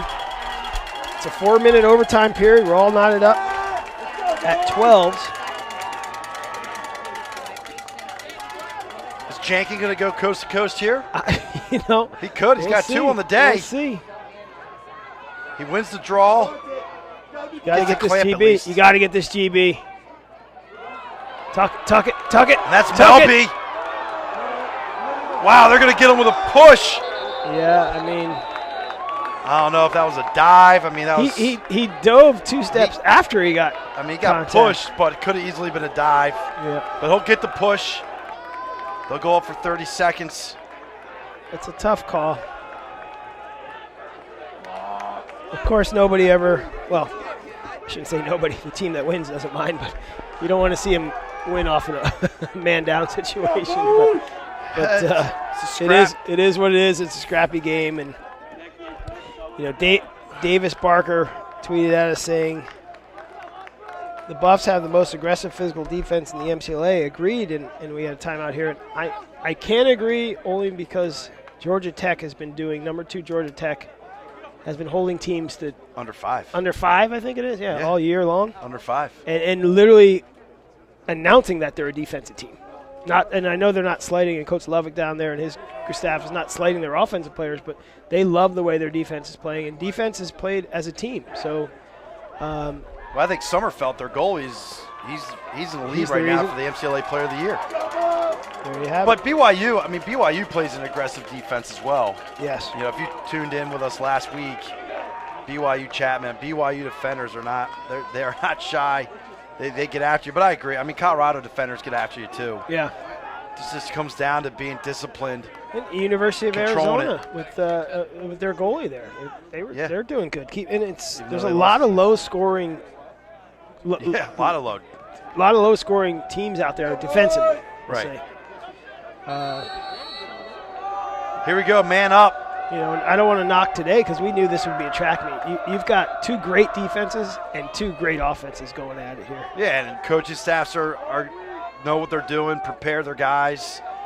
I mean, a lot of teams this year that are pretty evenly matched. That's that shot that Abrazesa scored on, right? Earlier in the game. Yeah. They ran the same play for him, which makes sense. It's better for him to shoot on this side of the field so he can go to the goalie's offside. Yeah. Just like to see him get his hips torqued a little bit more and snap that wrist over.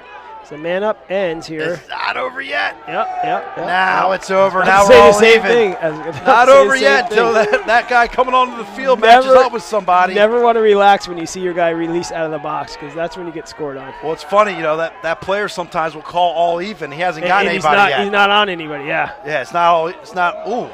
See, there's that aggressive Chin style. music. Little sweet chin music there. Penn Lukens almost got a slash there for no reason. Didn't need to do it. I mean, the third one looked like he did hit him. I thought it got him underneath. Well, you're gonna go to your money men here. Looks like. Chapman's in a 1-4-1. Colorado's going man to man. Kressel behind the cage gets free. Wraparound shot, and I tell you, he had that corner from our angle. Well, Shaparsky tries to go over the head, about a yard below goal line. Not advisable. Not the right time. Not advisable. Not the right time. If you don't get it, your attackman's shooting. Yep, not advisable. Know when to throw checks, know when not to. Know when to play with your feet, move, drive guys out or turn guys, whatever your coach needs you to do. Coach, I 2 minutes to go in this overtime period. 2 minutes to go. I think you're going to get an unsung hero from Chapman. Wow, great save. That was a beautiful save. Beautiful save. They set up a nice play for Abrazesa. Let's see if Chapman can get back here. No penalty there. He can fall They're going to let him go. Coach Galvin's going to let him play here. Here's your money man right here. Here he is. Oh, great defense. I don't know. A little rushing it right now. Got to get it come back. Can get a fast break if you throw it up the field. Look up. Oh, put something on it. You got numbers. You got numbers. You got a pole. Numbers. You got a backside pole. One more. Great lift. Comes free. Ball is loose on the crease. Wow. 1:20 to go. Interference. We got a push. It's going to go Colorado ball. Wow. Chapman has a 4-on-3. I tell you that. I had to step back and just watch that. Yeah, great lift by the Colorado defender. Beautiful To recovery. dislodge the ball from Greason. Yeah. The only thing I thought is make that extra pass early, Greason, when he first got it. There's your Coach timeout. Galvin, thank you for calling the timeout. Thank you. 107. Moldar had no clue that he was about to get double teamed. At 1:07 to go in the overtime period, Coach Malone is happy Coach Galvin heard him up here in the booth. He's about to his player is about to get creamed here on a double. Hunter Molinar. And why not have the local kid back home score the overtime goal? I would like to see our boy Wiesner come off the sidelines and make a play here. They didn't have him out there for that last possession. I didn't see him much in the second quarter either. He probably, he's coming off the flu, right? He's not 100%. I didn't have the exact flu, but I definitely had a cold this week. And you try to go to the gym. I tried to go running. I turned around and came back home. You just gotta hit up the steamer. Yeah, I really do.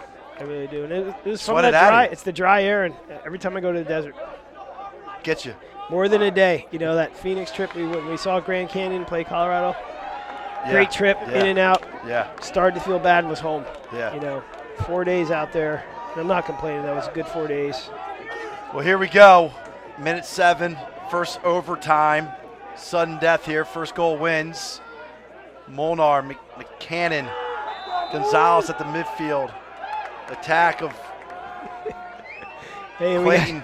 Bear just Wharton. got Bear the dog here just got a tweet from Charlotte that his dog barks when he hears Bear bark.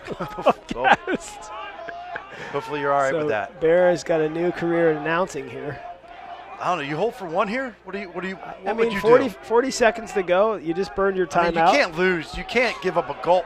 Clearly, there it is! Clearly you just Wow, what a save by Granger. Plenty of time here. It was like a he threw it away! He threw it away with 32 seconds to go. Chapman's got a D up quick here. 30 seconds to go. It's no more stoppages. That's it. Everybody called their timeouts. Right, no timeouts left for either and team. We got a man open. Nice Great hitch move. Great save. They're going to get numbers here. They could have a fast break. Let's see. 4-on-4. Let's see.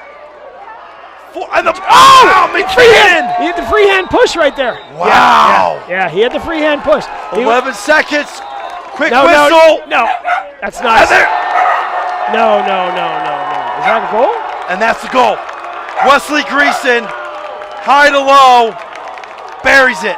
I just questioned the restart, that's all. Did I see the restart?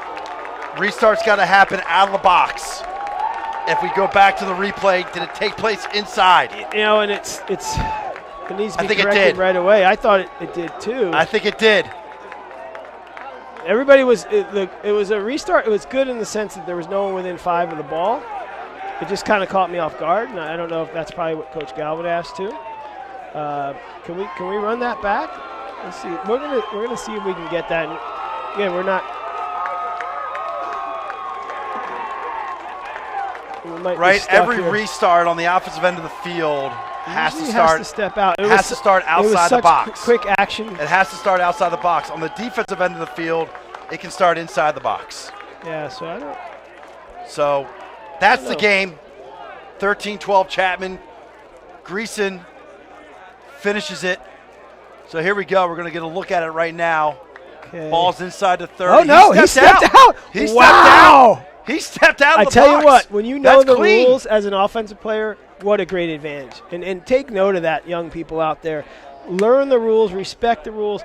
Not only did he step out, he looked directly at the official. He's established himself outside of the box, looked at the official. I got the ball. And the official, no one's within 5. You get the restart.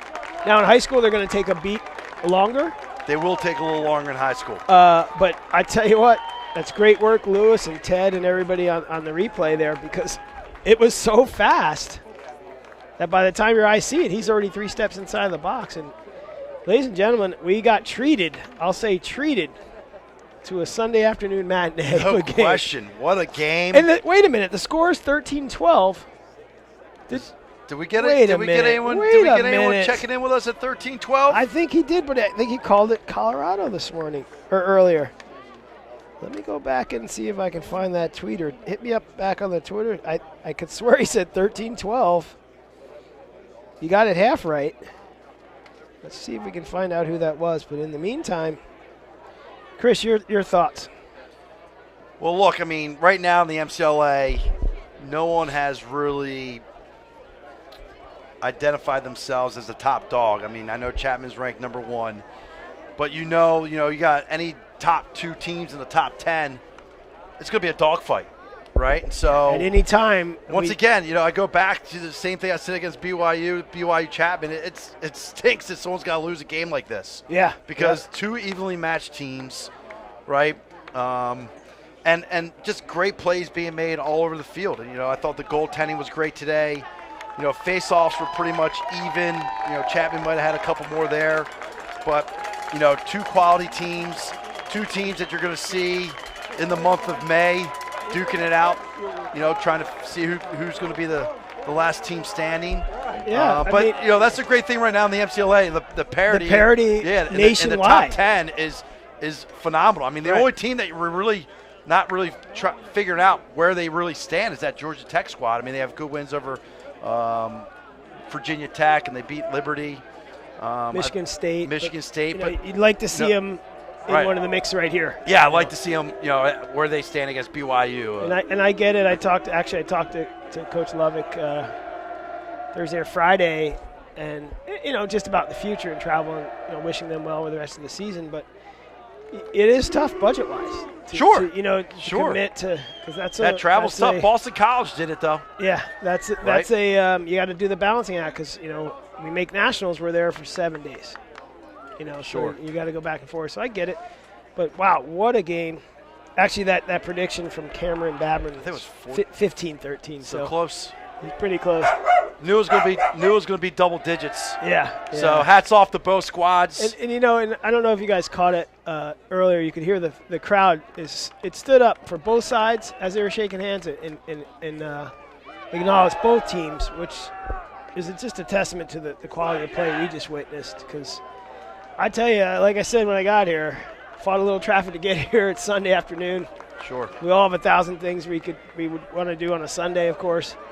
And that was a great game, and a great job by both coaching staffs, the teams. Our friends here at TVX Video have been doing crazy good work for us this year, and I guess our SLC game of the week is just destined to always be a one-goal game. And we are okay with that. We're okay with that because it keeps it exciting. So, their next up contest, we're off next weekend. We'll take a much-deserved break. We'll come back that Saturday of Easter weekend. We'll be at Concordia, where we'll see two SLC top D2 teams, Fullerton and Concordia. Oh, nice. Head-to-head there.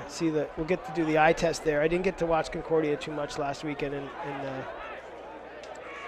the desert, and I saw the double overtime loss for Fullerton, just the end of the game. So curious to see how that one works out. So with 6 seconds to go in the overtime, Chapman gets the game winner. On behalf of Chris Malone, I'm Matt Holman, TVX Video, our sponsor partners. We thank everybody for the support. The SLC Game of the Week's tuning out here. We hope you enjoyed the broadcast.